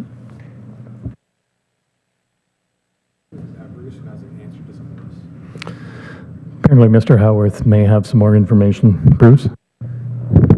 Thank you, Chair. And to the Warden, I believe we did go through a cannabis study. I'm not sure if that was what was being referenced. We did go out and hire a consultant to do a review of the Cannabis Act legislation and make recommendations that for policy and options for municipalities that they could implement through their zoning bylaws to meet the requirements of the Cannabis Act, and also what they should be looking at if they did have a proposal. So maybe that is the information you were referring to. Thank you. Supplementary, or are you good, Warden? No, that reassures me. Thank you. I'll go back to Mr. Davis to continue with the resolutions. Thank you, Chair. Again, I'm still on page 2 of your committee package under resolutions. So June Development and Property Committee meeting location, and the recommendation, Chair, is that the June 2023 meeting of the Development and Property Committee be held in the Township of McNabb-Braeside. Thank you. You've heard the recommendation. Can I get a mover and a seconder? Moved by the warden, seconded by the councillor from McNabb-Braeside. Comments, questions? Seeing none, all in favor? And that's carried. Thank you. Go ahead, Mr. Davis. And again, thank you to McNabb-Braeside for offering their services and location for this, both operations and D&P coming up. So again, thank you, McNabb-Braeside. I do believe item number 6 on page 3 of your committee package is the Algonquin Trail 2023 budget update. So the recommendation is that the Development and Property Committee approves the 2023 work plan as presented for the Algonquin Trail. Thank you, and the budget is attached. Could I get a mover and a seconder, please, on the moved by the councillor from Arnprior, seconded by councillor from Petawawa. Comments, questions? Seeing none. Mr. Davis is going to provide a little more background. Thank you. Thank you, Chair. So just as a background, so this item always comes through this Development and Property Committee. It's an information, well, a recommendation, but it's presented to the Algonquin Trail Advisory Committee through the budget process. So County Council approved the budget. Once that's approved, it's then presented as a work plan to the different trail committee. You'll see further on the K&P Advisory Committee also. But the Algonquin Trail Advisory Committee reviews the work plan. Again, this is in general nature, so we do have an approved amount. We provide an update of where we think we're going to be expending the monies for 2023, but it does fluctuate on and off in different items as the needs arise. So it's not necessarily an information item, but it's a very, it's part of the process. Thank you, Chair. Thank you, Mr. Davis. Any other comments, questions? Seeing none, I'll call the vote. All in favor? And that's carried. And please continue. Again, found on page 4 of your committee package. Again, the same idea. So the K&P Recreational Trail 2023 work plan. And the recommendation, Chair, is that the Development and Property Committee approves the 2023 work plan as presented for the K&P Recreational Trail. Thank you. You've heard the recommendation. Can I get a mover and a seconder? Moved by the warden, seconded by councillor from Laurentian Valley. Comments or questions? Seeing none, all in favor? And that's carried. And Chair, that's the end of my report. Thank you. Thank you, Mr. Davis. So then we'll move on to the Economic Development Division report, and Ms. Markwood, please. Thank you, Chair. Good morning, everyone. So on page 17 of your report is item number 1 for the Economic Development Report, which is just an update on the Selling Food Forum. So this was held as a in-person and virtual option on March 21st in Eganville and March 27th. We had a really, really great turnout with 47 participants at our in-person event in Eganville. And this workshop was led by OMAFRA with the Economic Development Division as well as the Renfrew County and District Health Unit, and covered the topics on market channel opportunities, understanding the basics of food regulation, food labeling requirements, and food trends, etc. And so we had presentations from OMAFRA as well as the Renfrew County and District Health Unit, and also business case studies highlighting a number of local businesses, including the Ottawa Valley Food Co-op, Little Things Canning, Hiska's Your Independent Grocer, Engine House Coffee, The Mix Company, Hedgeview Farm, the Whitewater Inn, and Township of North Algona, Wilberforce. Item number 2, economic development staff were recently at the Ottawa Wedding Show on April 1st and 2nd, and this was to promote Renfrew County as a weddings and special events destination, highlighting obviously unique getaways and opportunities for pre-wedding activities, so there were bachelor, bachelorette parties, honeymoons, that type of thing, with a wide network of our tourism businesses and wedding suppliers that we have here in the region.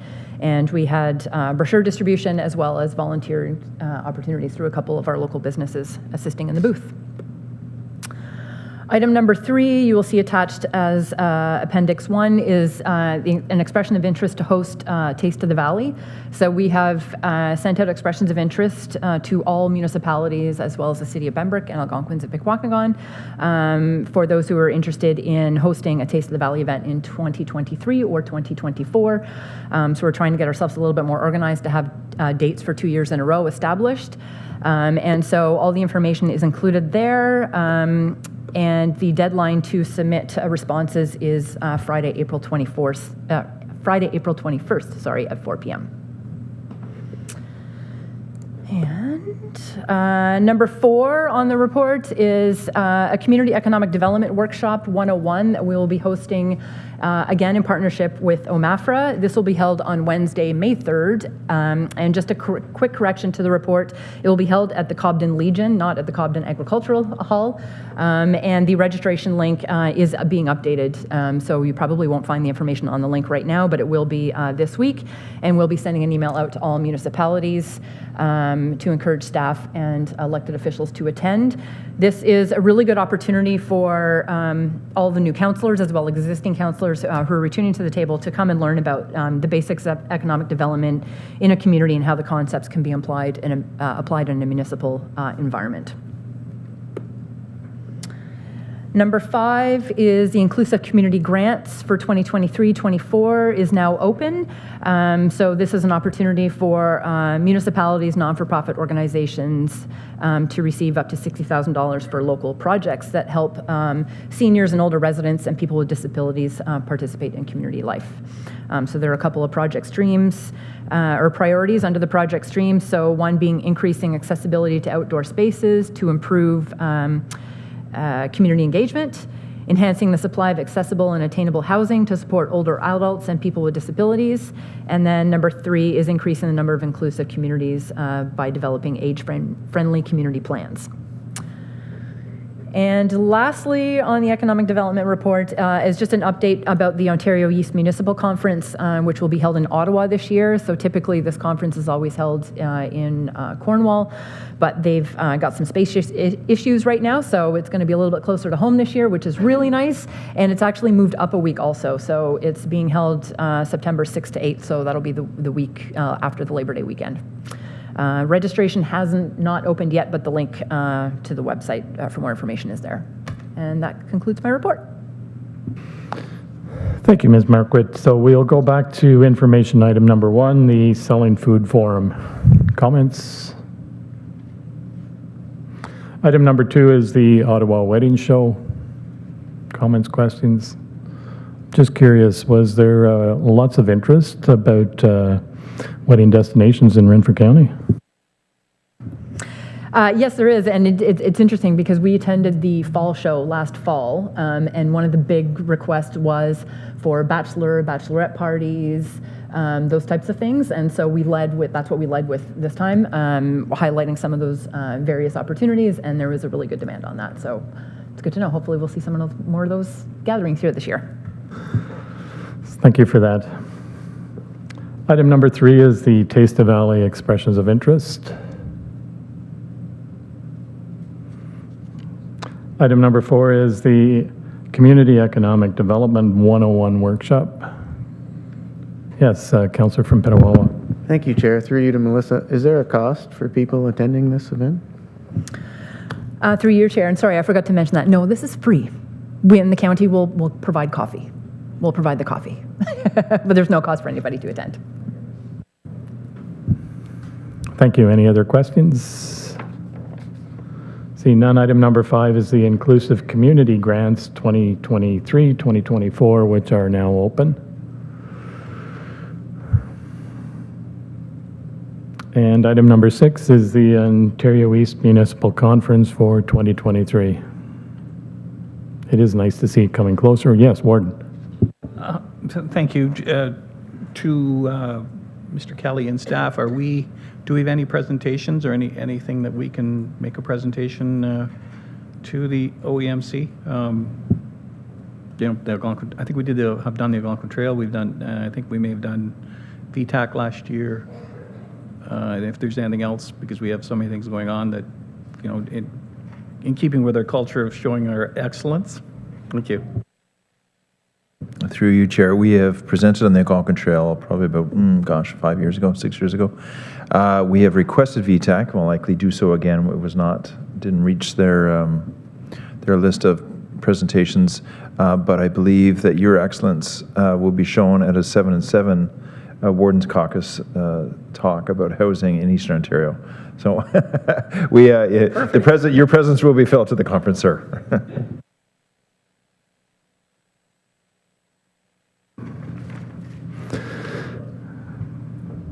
Thank you. So that concludes the Economic Development Division report, and then we'll move to the Ottawa Valley Tourist Association report. And back to you, Ms. Marquardt. Thank you, Chair. On page 22 of your report, first up is the culinary tourism strategy. So this, you will see attached as OVTA Appendix 1 is our 70-page culinary tourism strategy for the Ottawa Valley for your reading enjoyment. This was successful as a result of tourism relief funding that we received from the Ontario Highlands Tourism Organization through FedDev Ontario. And this was completed between August and December of 2022. So the strategy is an idea to bring together a 3-year action plan and support the development and growth and awareness of our culinary offerings in the Ottawa Valley and Renfrew County.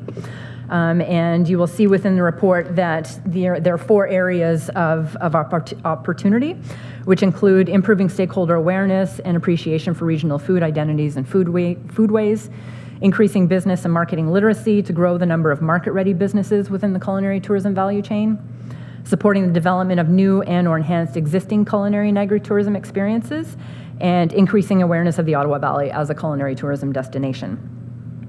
As part of this strategy development, we held a workshop in November, which attracted over 40 tourism operators, food suppliers, agricultural partners from across the region, and they were really kind of the sounding board for the fine-tuning of this strategy. So when we got them all together in November, working with the Culinary Tourism Alliance, we presented some of our initial findings, and those were discussed with the group, and then the Culinary Tourism Alliance went back, dug into more of the research and developed this final strategy for us.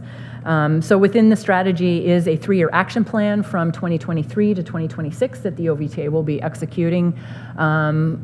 And not executing alone, this will be done in partnership with our tourism industry and all of the food suppliers from across the region. But one of the first initiatives through this culinary tourism strategy is the hosting of a culinary market readiness workshop, which will be held in the township of McNabb-Braeside on May 9th from 8:30 to 12 p.m.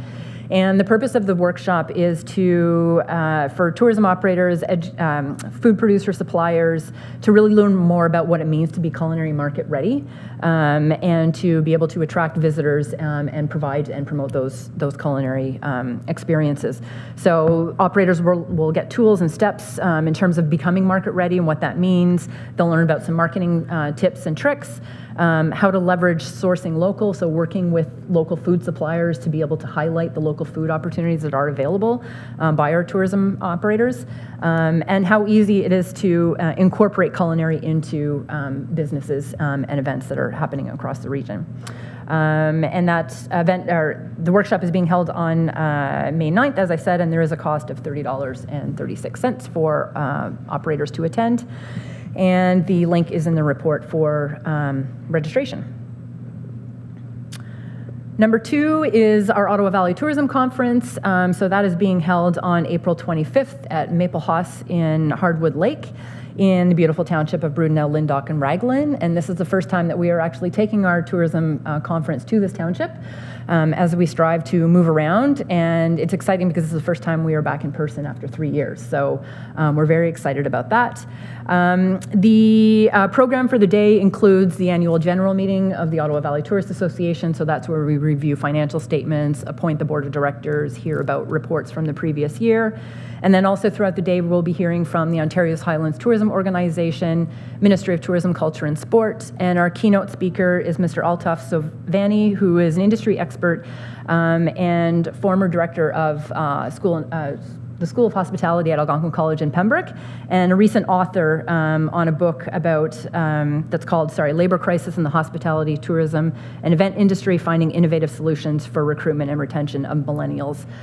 So as we know, all of our sectors, including the tourism sector, is struggling in terms of workforce.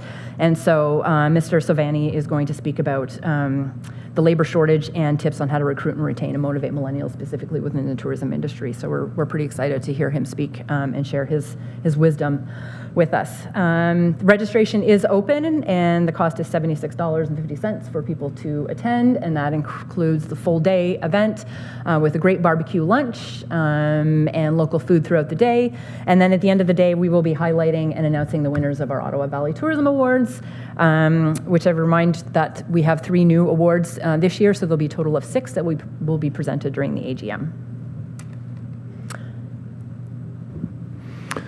Thank you, Ms. Market. We'll go back to information item number 1, which is the culinary tourism strategy. Comments, questions? I just wanted to say that this was an excellent report, and I believe a great strategy. I see a lot of opportunity for businesses within Renfrew County, and what I thought was most important is how to connect the businesses that are currently operating in the valley but may not be aware of even what other businesses in the county are doing. Councillor from McNabb side. Yes, we're very pleased to see this happening and look forward to hosting this. Tomorrow we're having a breakfast with local food producers, and we're very excited in our township to be able to connect food producers to food enjoyers in any way that we can, as we are in this county in general. Thank you. And the workshop that's going to be happening, is that just open for businesses, or can any elected officials attend? Oh no, we encourage elected officials to attend also if you like. It's a great learning opportunity. It's also a great networking opportunity to hear and see about the other businesses that are going to be attending and just learn about what's happening across the region. Thank you very much. Any other questions? Seeing none, then item number 2 is the Ottawa Valley Tourism Conference. It's a lovely spot to hold this meeting, and certainly encourage anybody who's never been there to attend. If Go I ahead, may, Ward. it's a super building to be in. Like it's a really nice structure, and it's, as you say, it's the scenery around it is quite intriguing as well. So yes, anybody that can make it, if you can, you should go. It'll be quite a day. Thank you. Seeing no other questions or comments, then we'll move to bylaws and back to Ms. Marquardt. Thank you, Chair. So Mr. Foss alluded earlier in the financial report that the 3-way agreement between the Ottawa Valley Tourist Association, the County of Renfrew, and City of Pembroke did expire on December 31st, 2022. So we are presenting the updated agreement from 2023 to 2028. So the recommendation is that the Development and Property Committee recommends that the County Council pass a bylaw to authorize the Warden and Clerk to enter into a formal agreement with the City of Pembroke and the Ottawa Valley Tourist Association with respect to ongoing financial and program participation in a destination marketing organization for a 5-year term commencing on January 1st, 2023, And further, that bylaw 32-18 being a bylaw to execute an agreement with the City of Pembroke and the Ottawa Valley Tourist Association regarding financial support for tourism promotion and development for the 2018 to 2022 term be repealed. Thank you. You've heard the recommendation. Can I get a mover and seconder? Moved by the warden, seconded by Councillor from Greater Madawaska. Can you please give us a little background? Thank you, Chair. So the County of Renfrew, the City of Pembroke, and the Ottawa Valley Tourist Association have been in a long-standing three-way agreement for over 25 years now for the delivery of tourism promotion and tourism marketing services and development within the County of Renfrew and the City of Pembroke. And so as part of this agreement, the City of Pembroke contributes a financial contribution annually to the City of Pembroke. The County of Renfrew obviously covers off the salaries and benefits, and then the OVTA supports that through the delivery of programming and product development initiatives and through grants applied for. And so the agreement every year was passed by the board in December, and that was recently passed by the City of Pembroke at their council meeting on April 4th, just last week. So the last step of this is just to bring it to County Council for final approval. Thank you for that. Are there any questions or comments? Yes, Warden. Yes, this is one of the great success stories that we've had in our relationship and our partnership with Pembroke prior to moving to a multi-year agreement with a strategy and I guess what one might think of as a memo of understanding. It was always a year-to-year negotiation, and sometimes it went well, sometimes it didn't go well, sometimes we agreed, sometimes we didn't disagree, and this has been just a blessing in terms of for both communities to work in the same direction, recognizing that they share the same need that we do to promote our community, to attract investment and visitors. And so I think this is one of those great, quiet success stories, and congratulations to our staff, but also congratulations to the City of Pembroke staff and their council and this council for recognizing the value of this and embracing it and continuing to allow it to grow. So I'm very happy with this, and it was quite a critical decision 5 years ago to move in this direction, and it's been peace in our time since then, so thank you.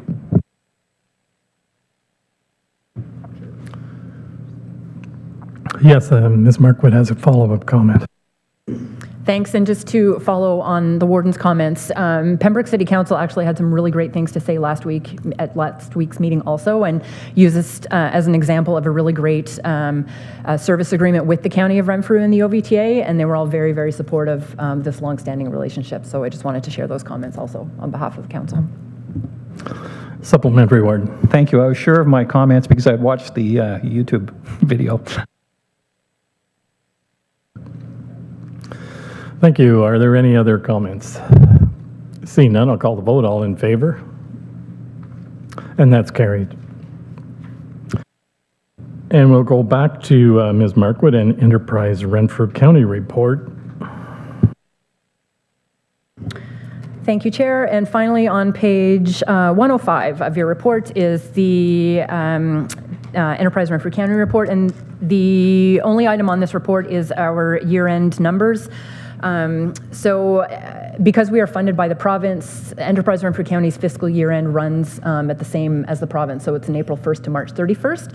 So what you're seeing in this report are all of the targets and numbers and metrics and performance results over the past year. So in the far right column is the annual target and project target numbers, and in the first column is the year-to-date and the actual results. And as you will notice, our small business advisor and program officer have done amazing things over the past year, pretty much exceeding almost all targets annually as the year went by, including participants within Starter Plus program, our summer company program also and starter company plus programs, and the leverage of those dollars and grants that have been circulated within the community. If you look at also on page 106 of the report is a breakdown of by municipality of the business consultations that are provided. So there's a total of 331 business consultations provided over the year, and those are broken down by municipality. So you can see how those are being served within your various municipalities also. And that concludes my report. Thank you very much. Are there any questions or comments on the services year-end report? Pretty remarkable accomplishment, I must say. So kudos to staff.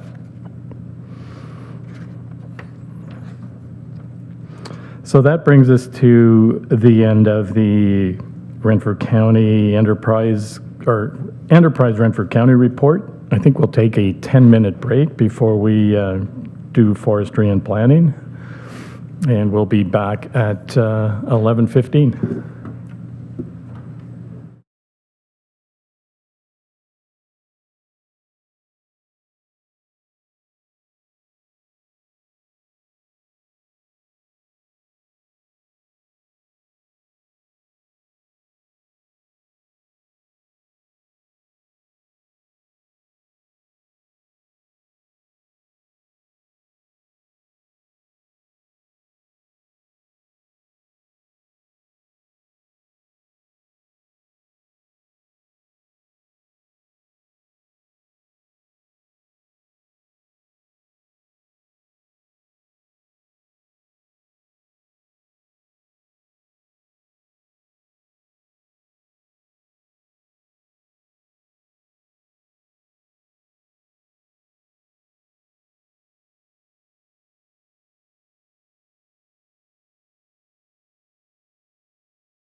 Welcome back, everybody, and I will turn to Ms. Rose to do the forestry report now.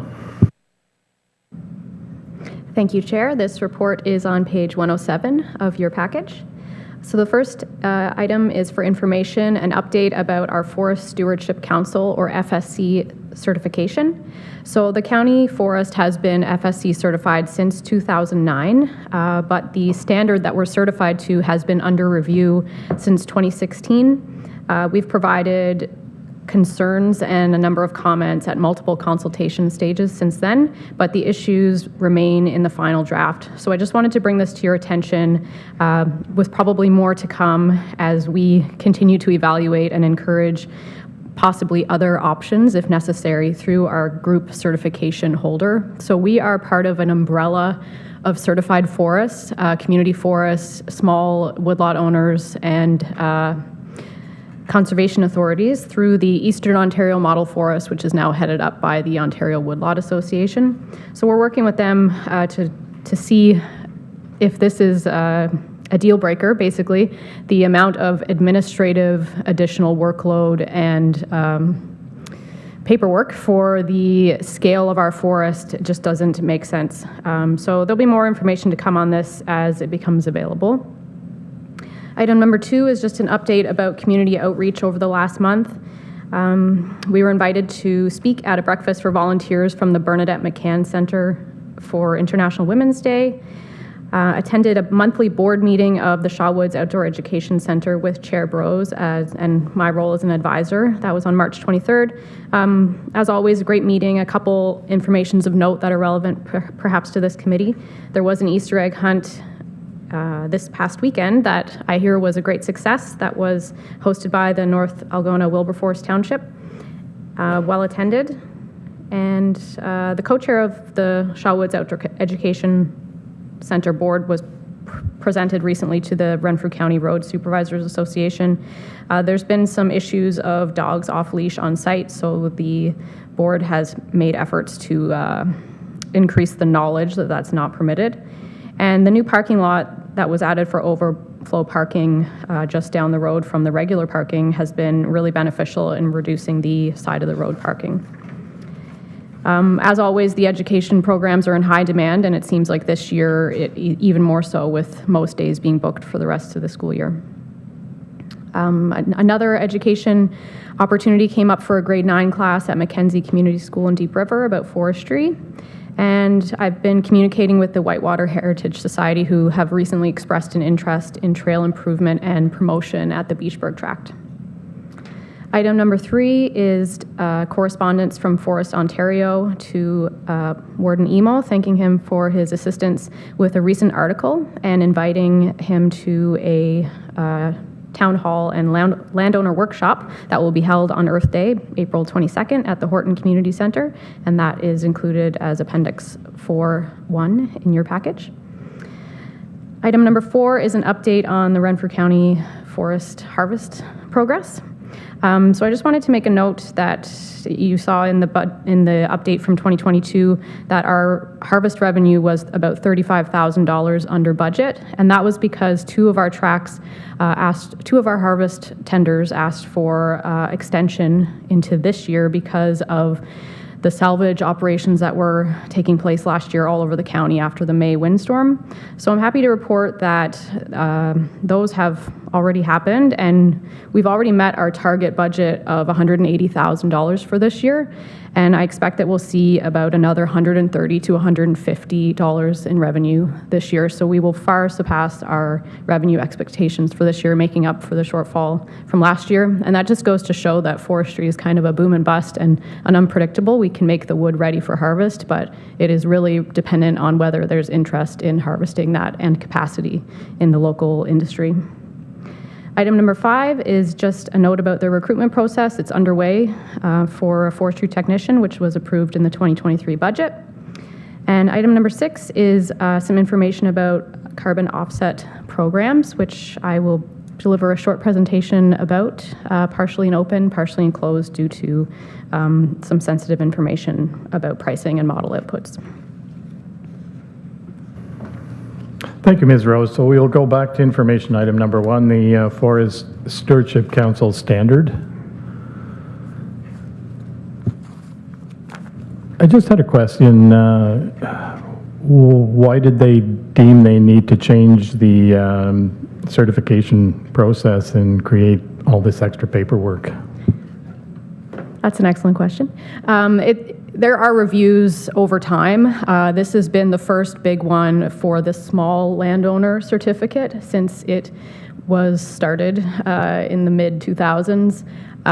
It seems like they're trying to align the strategy more with the large-scale management standard, which in our case and many others, I imagine, will just be beyond the scope of us being certified. We're certified so that we can be accountable for managing forests well. If we have to spend our time doing the administrative documentation of that rather than actually doing the time of working in the woods, then it becomes not really the intent of why we became certified in the first place. Another example of reducing red tape. Any other comments, questions? Item number 2 is the community outreach. And just a little follow-up, as Lacey was saying, the education programs at Shaw Woods, at least now that COVID is over, have once again become very popular and in high demand. I think in the month of May, there were only 4 dates available left for booking. And in the month of June, it was 10 or 11. And this is after they've increased the amount of teaching days from 3 to 5. So excellent example of the importance of the Shaw Woods as an education center. Yes, Warden. Thank you. And I think I would be remiss if I didn't also mention how important it was to have Shaw Woods and how beneficial it was for us when we had Minister Smith and the Premier and Parliamentary Assistant Brzee visit us in December. They were very impressed with the facility and just the concept of it and what it did offer to the community. So I think it was, we should really try and build on that strength on a regular basis. It was a they were quite impressed with it, as they should be, and I was rather proud that, we're hosting it. So if you could pass it on to the board, I don't think I ever did send a note back to them about that, but I think, we should use it more and more in the future. Yeah, and the one other improvements the board has made is they now have internet connection, which was poor before, but they have a service provider now that is certainly improved the connection, which the teaching staff have really, really enjoyed. Any other questions, comments? Item number 3 is the Forest Ontario. Item number 4 is the county forest tracts harvesting. Yes, Councillor from Greater Madawaska. Through you, Chair. Just to clarify, you mentioned we have $180,000 worth of revenue. Just for the record, it's you're anticipating another 130 to 150,000. Okay, thank you, because you just said 150 or 130 to $150. So I just wanted to clarify that for the record. Thank you. Thank you. Any other? Yes, Warden. Thank you, and sorry, I was trying to scroll down and find the Forest Ontario. I wouldn't like to make note of the excellent, I get credit for the article, but I would like to make note of the excellent material and information that was provided to me by Ms. Rose and also by Mr. Davis. I had probably 12 pages of information, and as you see, you get 3 or 4 paragraphs, and so we always over-prepare, but I'm so grateful for that information because it allows us to really represent our forestry sector and our community very well. So thank you for that. Thank you. That brings us to item number 5, which is recruitment. Comments, questions? Yes, Councillor from Petawawa. Thank you, Chair. Through you to Lacey. Are you facing the same challenges as everybody else in finding a qualified recruit? Through you, Chair. Actually, no. We had a lot of interest in this position and a large number of qualified and experienced candidates. How close are we to hiring somebody? We're in the final stage of interviews this week. Excellent. And item number 6 is the carbon offset credits. And as Ms. Rose said, we will have a brief presentation and then we'll have to go to closed.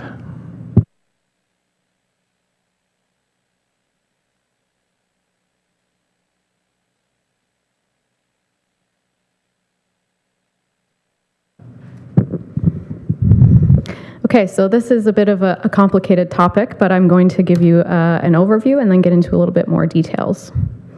So the reason that we're talking about carbon offset potential for Renfrew County Forest is back in 2021, there was a recommendation from DMP to look into this for the Renfrew County Forest, and that was following a media release from the United Counties of Leeds and Grenville announcing that they had entered into a carbon development and marketing agreement, and with a large amount of potential revenue from their forest in this kind of a program. That said, we did go through a similar exercise in 2017, so this isn't our first time at this topic, but back in 2017, and again now you'll see it's still a very uncertain topic in Ontario, and there would be some adverse effects to the way we manage our forests and some pretty serious commitments. So we'll go into those in a little bit more detail.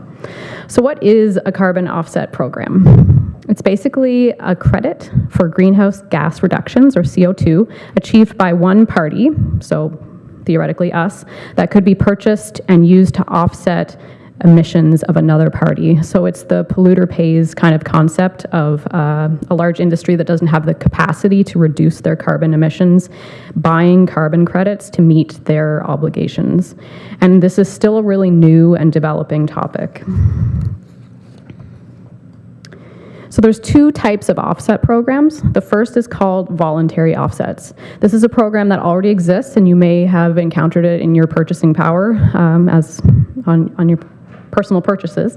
There is a shorter time commitment for the forest and more flexible requirements. It's not regulated by government, and buyers include large corporations such as, say, when you buy an airline ticket, it might ask you, do you want to offset the carbon from this flight? If you check yes, then this is how that happens, through purchasing carbon offsets from other forests and other programs that are able to store carbon. It works by letting those emitters fund and take credit for that greenhouse gas reduction from that other activity. And the catch with this one is you can generate credits from, say, a forest for up to 40 years, and there's no requirement to monitor the forest after that 40-year timeline. So 40 years sounds like a pretty long time. But then we go to the compliance offset market, which does not yet exist in Ontario. I put up a quote there about the status of the protocol. It's been a similar statement since 2017, so we'll see. We're already past the fall of 2022, and it has not yet been released, this draft protocol that would enable a compliance market in Ontario. This is a government-regulated program. It's popular in Quebec and California, and the sources that we've seen have said that it's the highest carbon pricing and quote-unquote dependable demand. But like I said, this is all really theoretical at this point, so no one really knows if there will be that demand when it becomes available. So this is the big one. The big thing about the compliance market is that it's a 100-year commitment. You have to report on and verify that your carbon stocks remain the same as projected for 100 years after you sign up.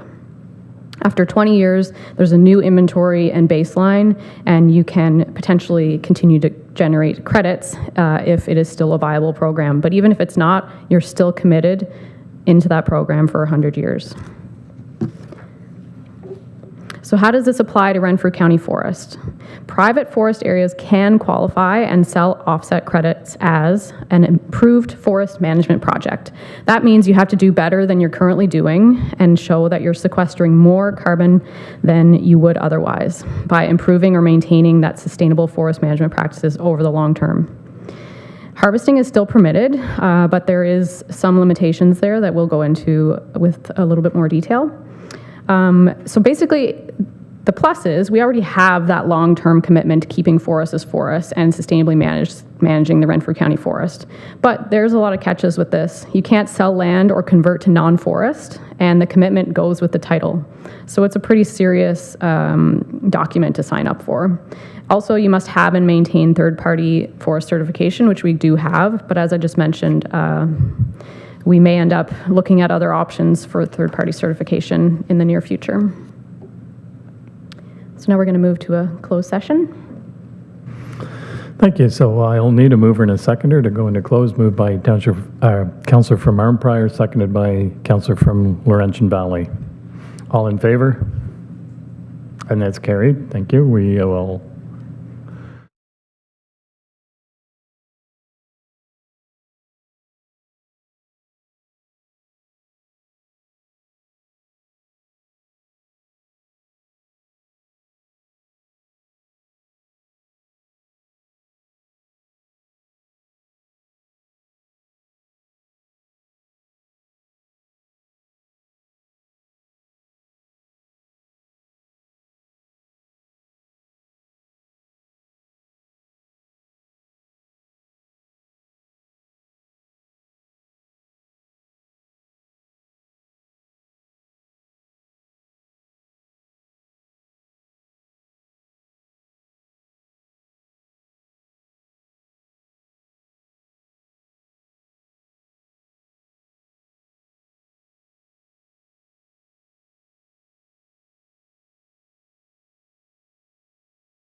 Thank you. Welcome back. And just to say that we didn't identify it, but I certainly wanted in the minutes that the reason we went into closed was a trade secret or scientific, technical, commercial, financial, or labor relations information supplied in confidence to the municipality or local board, which, if disclosed, could reasonably be expected to prejudice significantly the competitive position or interfere significantly with contractual or other negotiations of a person, group of persons, or organization, and that being the carbon offset credits. Thank you.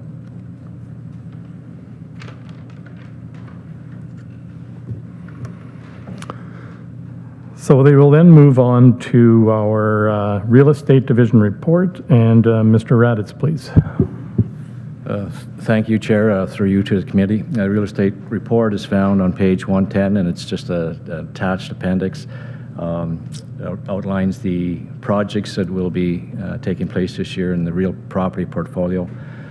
Of course, the three main projects will be happening at Renfrew County Place this year, and a total of 4 projects, but 3 of them being of the more of significance.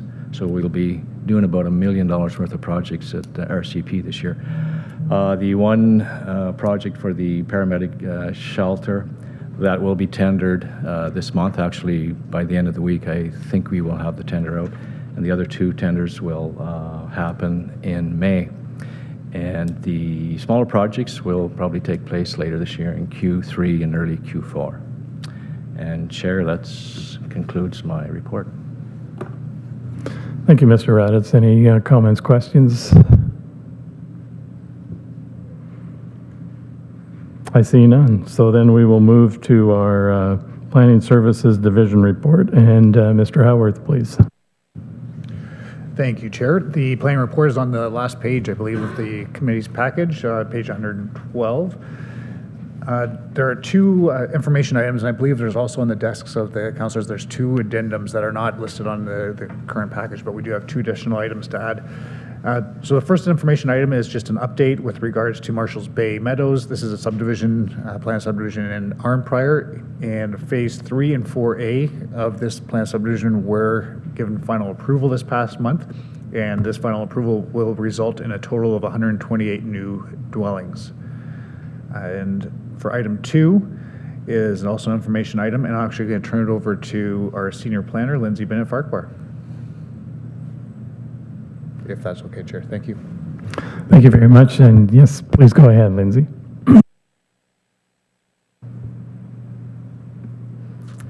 All right, thank you, Chair. I'm just going to share my screen here. So our office recently received a new plan of subdivision in the township of Madawaska Valley. So there is a QR code part of the committee package.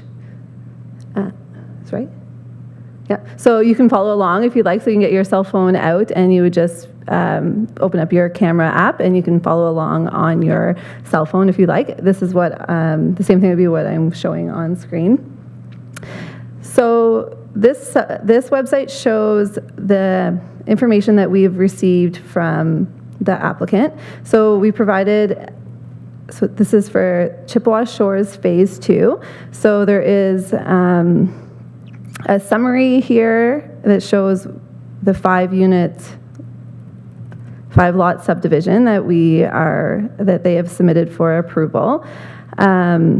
There is, in the description, it's telling us that the property consists of an old lodge building, a storage building, and several associated cabins remaining from the previous Chippewa resort. So all this information is something that we put in. So this is something that we can send this link to members of the public, so they will be able to have the information for this proposed subdivision. So along the side here shows all the steps in the subdivision process. So we are currently in the first stages. So we are at the review of the application to determine completeness. So we have just finished that one. And the next step we will be on is the circulating and providing notice of the application to the public bodies and any neighboring property owners. So it's also interesting with this website is that all the information regarding the application has been uploaded. So if the person would, if the public has any questions, they can go through and open all of the submitted applications. So there has been a planning report submitted. So you just click on it and they can read it. So it's going to help us in, instead of emailing out all the studies that they are looking for, they can just go to this website and they are able to find all the submitted studies. They have on here a close-up of the application and the submitted plans. This is the draft plan that was submitted. There is a section below for comments. So if they're looking for a contact, there is information here that they can email us or send us something in the mail, and then they can participate. There also is an option for them to stay informed. So if there's any updates that we make to this website, they would get a notification that there has been some changes. So it's just another tool to keep the public informed on certain applications in our office.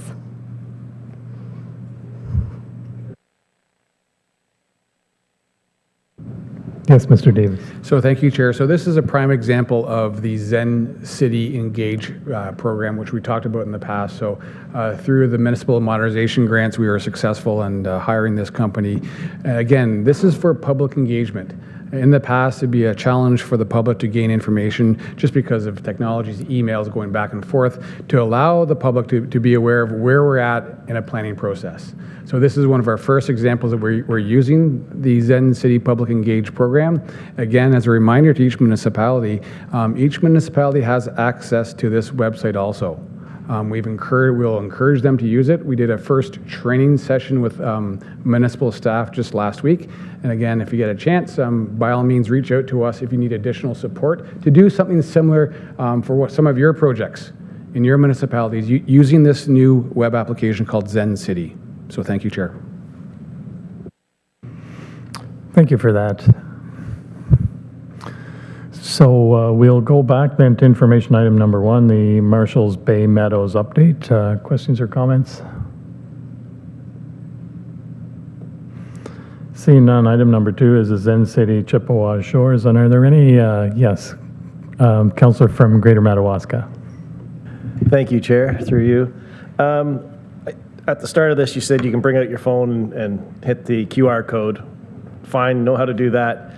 Is there any way we can have a hyperlink to the QR code? Because instead of me pulling out my small phone, I'd prefer to look at it on here. So I don't know whether you can set up a hyperlink to a QR code so that if I am on my iPad or on my computer, I don't have to look at it at a smaller screen. Just a suggestion. Yes, Ms. Bennett Farquhar. Through you, Chair. Yes, we can do both. So I have, for this application right now, I'm working on the notice of application, and we have the QR code in there, but I also have the link, just the link to the website. Yeah, exactly. Yeah, I was just thinking if we could embed the hyperlink as part of the QR code, so that if I just hit the QR code, it would hyperlink to it. So anyways, but just a suggestion.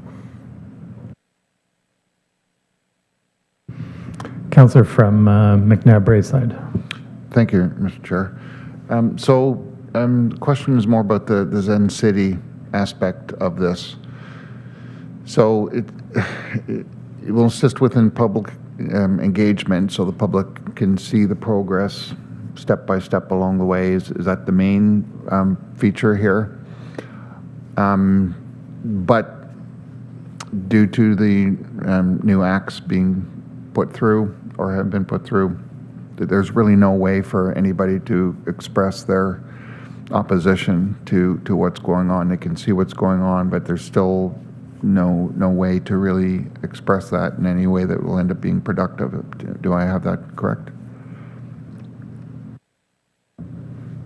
Mr. Howarth apparently is going to answer that. Thank you, Chair. Through you to the councillor. So, yeah, again, this Zen City, this was intended to be an example of what the website and the software is capable of doing. It's not intended to just be a Planning Act only notification process, so it can be used for a variety of applications, whether you're trying to do a community survey or it's a public works project or a strategic planning exercise, or in this case, we're using it for notification and getting public engagement on Planning Act applications. So with regards to plans of subdivision themselves, yes, there have been recently changes to the way the Planning Act and public engagement occurs. So they have, under the Planning Act, there's no longer a public meeting component, and there is no longer the public ability to appeal a decision of the County of Renfrew. So yeah, the way that the public can engage on a plan of subdivision application has now been limited to essentially written comments. And actually this website now provides a way where we can gather those comments through this platform, or a concerned resident can still submit a written letter to the County of Renfrew if they have concerns or objections to a plan of subdivision. So while there's no longer a public meeting component, this website provides that platform where we can still receive input from ratepayers on a application. Thank you. Councillor from Town of Petawawa. Thank you, Chair. Through you, so all of the work that we saw on this Chippewa subdivision, was that all completed by county staff, or was there any municipal staff input to get what we saw done?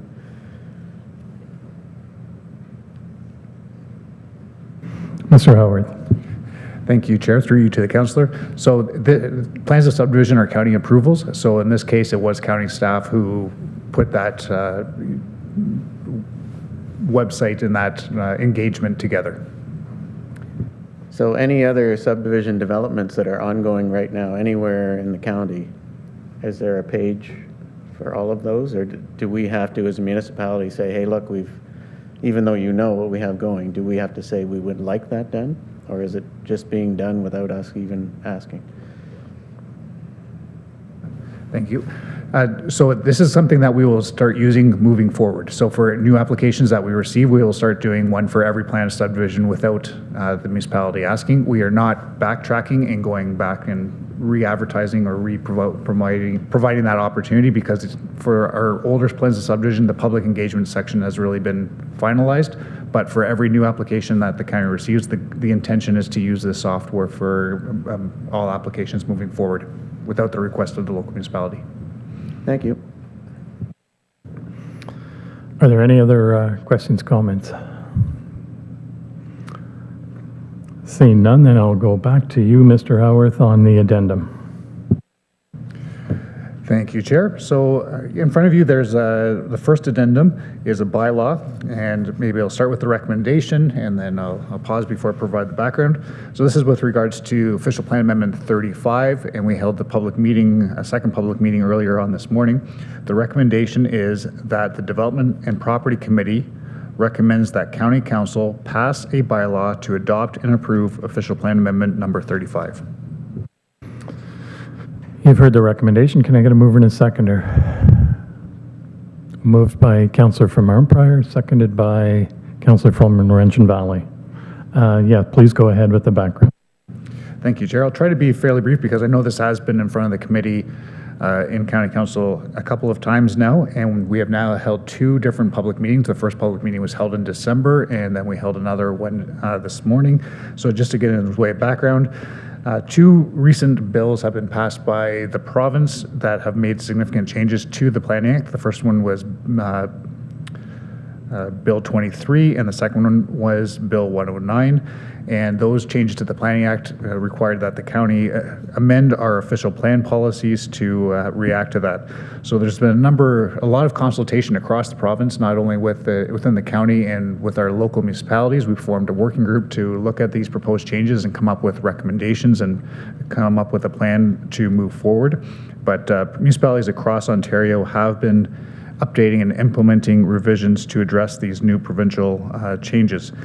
And in the report, there is a list of a number of those municipalities that have adopted. Well, sorry, that's just a snapshot. There's many more than that, but that was just an example. But more or less, the main thrust of the official plan amendment is to implement we call them implement or enabling policies. It's to enable municipalities, including the County of Renfrew, to pass bylaws to update and change the way that we currently process planning applications. And this is largely in response to some of the changes that would penalize municipalities if planning applications were not processed within a designated time frame. So if a municipality didn't, for example, process a zoning bylaw amendment within 90 days, the municipality would start to have to refund the applicant monies or from the application fee. So these policies are intended to change the process a little bit and to clarify what a complete application is, so that when a planning application is submitted to the municipality, they can be confident that the information that they have is complete and that the information is to a quality or to a certain set standard. So it allows that municipality to change the way that they review a complete application, and including revisions to the way the municipality can undertake a pre-consultation. So it's trying to front end a lot of the review that typically has taken historically in the past. It's been done through the application, is taking that and putting it at the front end. And so maybe let's just stop there, Chair, and be happy to answer any questions. Thank you. Any questions or comments? And I see you have included response to two of the individuals who provided comments at this morning's meeting. Correct. I was trying to, in the break where we tried to do our best to update that report and have it as up to date as possible for the committee. Thank you. Councillor from Township of McNabb Breeside. Can we just have a moment to read this response before we close this item? It was just presented to us, and we heard the questions this morning, and I'd just like a moment to read the responses if I could. That would be fine, yes. Well, please take a few minutes.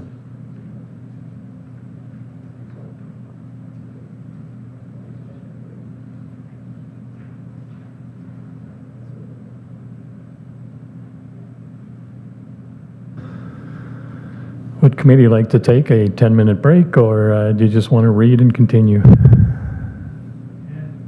Okay, we'll take 10.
Welcome back, everybody. I just wanted to turn to Mr. Howarth for a second, and he had a little more follow-up information. Councillor from McNabb said, can you turn off your mic, please? Thank you, Chair. So I just did want to point out that the amendment was circulated to the province and as part of the circulation process, and the province did not indicate any concerns or have any objections or comments with regards to the amendment. So the proposal was circulated to the province, and they didn't indicate any issues with it. And also, just it is largely this is very similar to the previous version that was reviewed by committee and council back in December. But we did need to amend it to update it to include the provisions for Bill 23, and that is largely with respect to third unit policies. So you'll see a new section in there to implement Bill 23 that for fully serviced properties, so properties that have municipal water and municipal sewer, every property by right can now have up to 3 dwelling units on that single property. So the significant change to OPA 35 is to implement that requirement, but other than that, it is largely the same that was presented back in December. Thank you. Thank you, Mr. Howarth. Any other comments or questions? Seeing none, I'll call the vote. All in favor? And that's carried. Thank you. And then I'll need a mover and a seconder to adopt the report as a whole. Sorry, we have laid on the table also for Bruce. You can go ahead and be under new business. So we can go ahead to adopt the report as a whole, yes. Okay, can I get a mover and a seconder? Moved by the councillor from Town of Petawawa, seconded by the councillor from Township of Laurentian Valley. Comments on the report as a whole? Seeing none, all in favor? That's carried. Thank you. Is there any new business? Yes, Mr. Davis. Thanks, Chair, and through you to committee. So I'll say late last week, and a segue to more changes coming for planning services in Ontario, let alone Renfrew County. So on late Thursday, what you have in front of you as a handout is a letter from the Ministry of Municipal Affairs and Housing talking about Bill 97, changes to the Planning Act, changes to the PPS, and then changes to the growth plan also. Coming our way, it is a litany of nonstop changes to our planning staff. It's not an omnibus bill by any means, but it is a technical changes that will occur. We have a short timeline to review all these changes. Again, it just happened on late Thursday, and we don't have all the information in front of you. What we plan on doing, if we could, is send you a whole bunch of digital packages, a consortium or a consolidation of all the comments and information from the province. And I see CEO Craig Kelly slowly rolling over, so maybe I'll stop there. Thank you, Chair, and thanks, Mr. Davis. What I'd suggest, I'm just reviewing some of that, and I don't mean to jump against that recommendation, but what I would suggest instead of sending you the information is what we can do with committee's approval is address a secondary report or an additional report to County Council with the changes at that time to County Council. So if you so direct, either by motion or by otherwise, that staff bring back a report on Bill 97 to County Council, then that would be sufficient for us to put together a package. Because I imagine to Bruce and Jason that we'll see more, and this instead of flooding your emails, we'll just put together a report in time for County Council 2 or 3 days ahead of time. Thank you. So having heard that from the clerk or from the director, can I have a motion to have staff bring back a report to County Council on the changes that the province is proposing?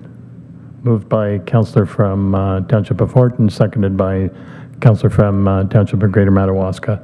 Comments, questions? Councillor from Town of Arnprior. Thank you, Chair. With these comments, could we go through the DMP committee prior to the county council so we get a first crack at this thing? Thanks. I'll look to Mr. Kelly. Trying to break my record of no special meetings. Yeah, I mean, we could hold one ahead of time. I mean, it's sure. If that's the desire of this committee, we could have a special meeting prior to county council. Supplementary. Thank you, Chair. I feel more comfortable going through the system of DNP and then to county. If we start changing the rules or procedures, then we'll have no special meetings whatsoever other than whatever. Thank you. Warden, please. Yes, thank you. And just 3 points, if we, that have aroused my curiosity. It's using modular construction for attainable housing. So hopefully we'll have a little more information on that, because they do seem to point out that they're willing to engage, and so I wouldn't want their regulations or policies to be too restrictive. And the other piece would be the more rural housing. They talk about greater flexibility, more residential development in rural settlements, multi-lot residential housing on rural lands, more homes to be built on farms, and again, and in partnerships with the private sector to provide water and wastewater. So there have been lots of private sector partnerships for water and wastewater. So I'm wondering what is new in that area. And then finally, the last thing that's has me curious is the managing municipal settlement area boundaries and settlement areas. So those are things that I think could cause some of our urban settings and our rural neighbors to have some struggles, and so we'll need some clarity on those things. Thank you.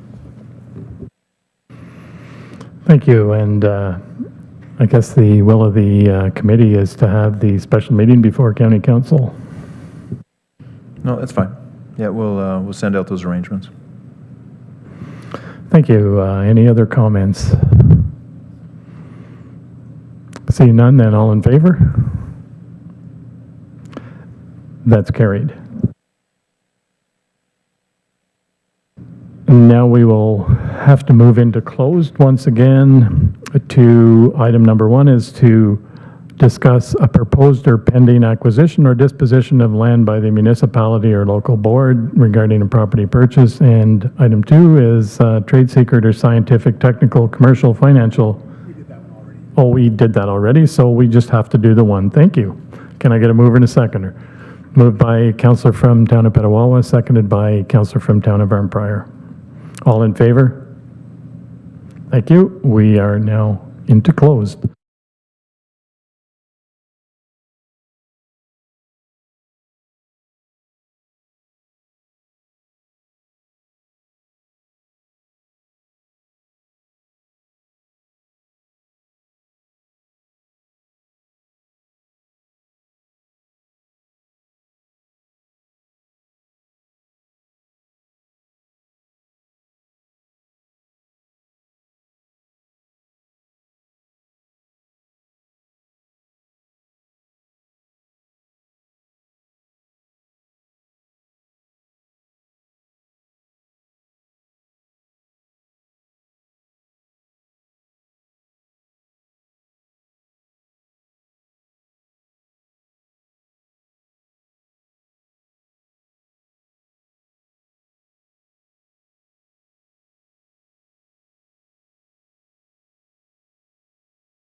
Thank you very much, and welcome back. And this will conclude our meeting. The date of the next meeting will be Tuesday, May the 16th, 2023. And I will need a mover and a seconder for adjournment. Moved by the councillor from the town of Petawawa, seconded by the warden. All in favor? And that's carried. Thank you very much. We are adjourned.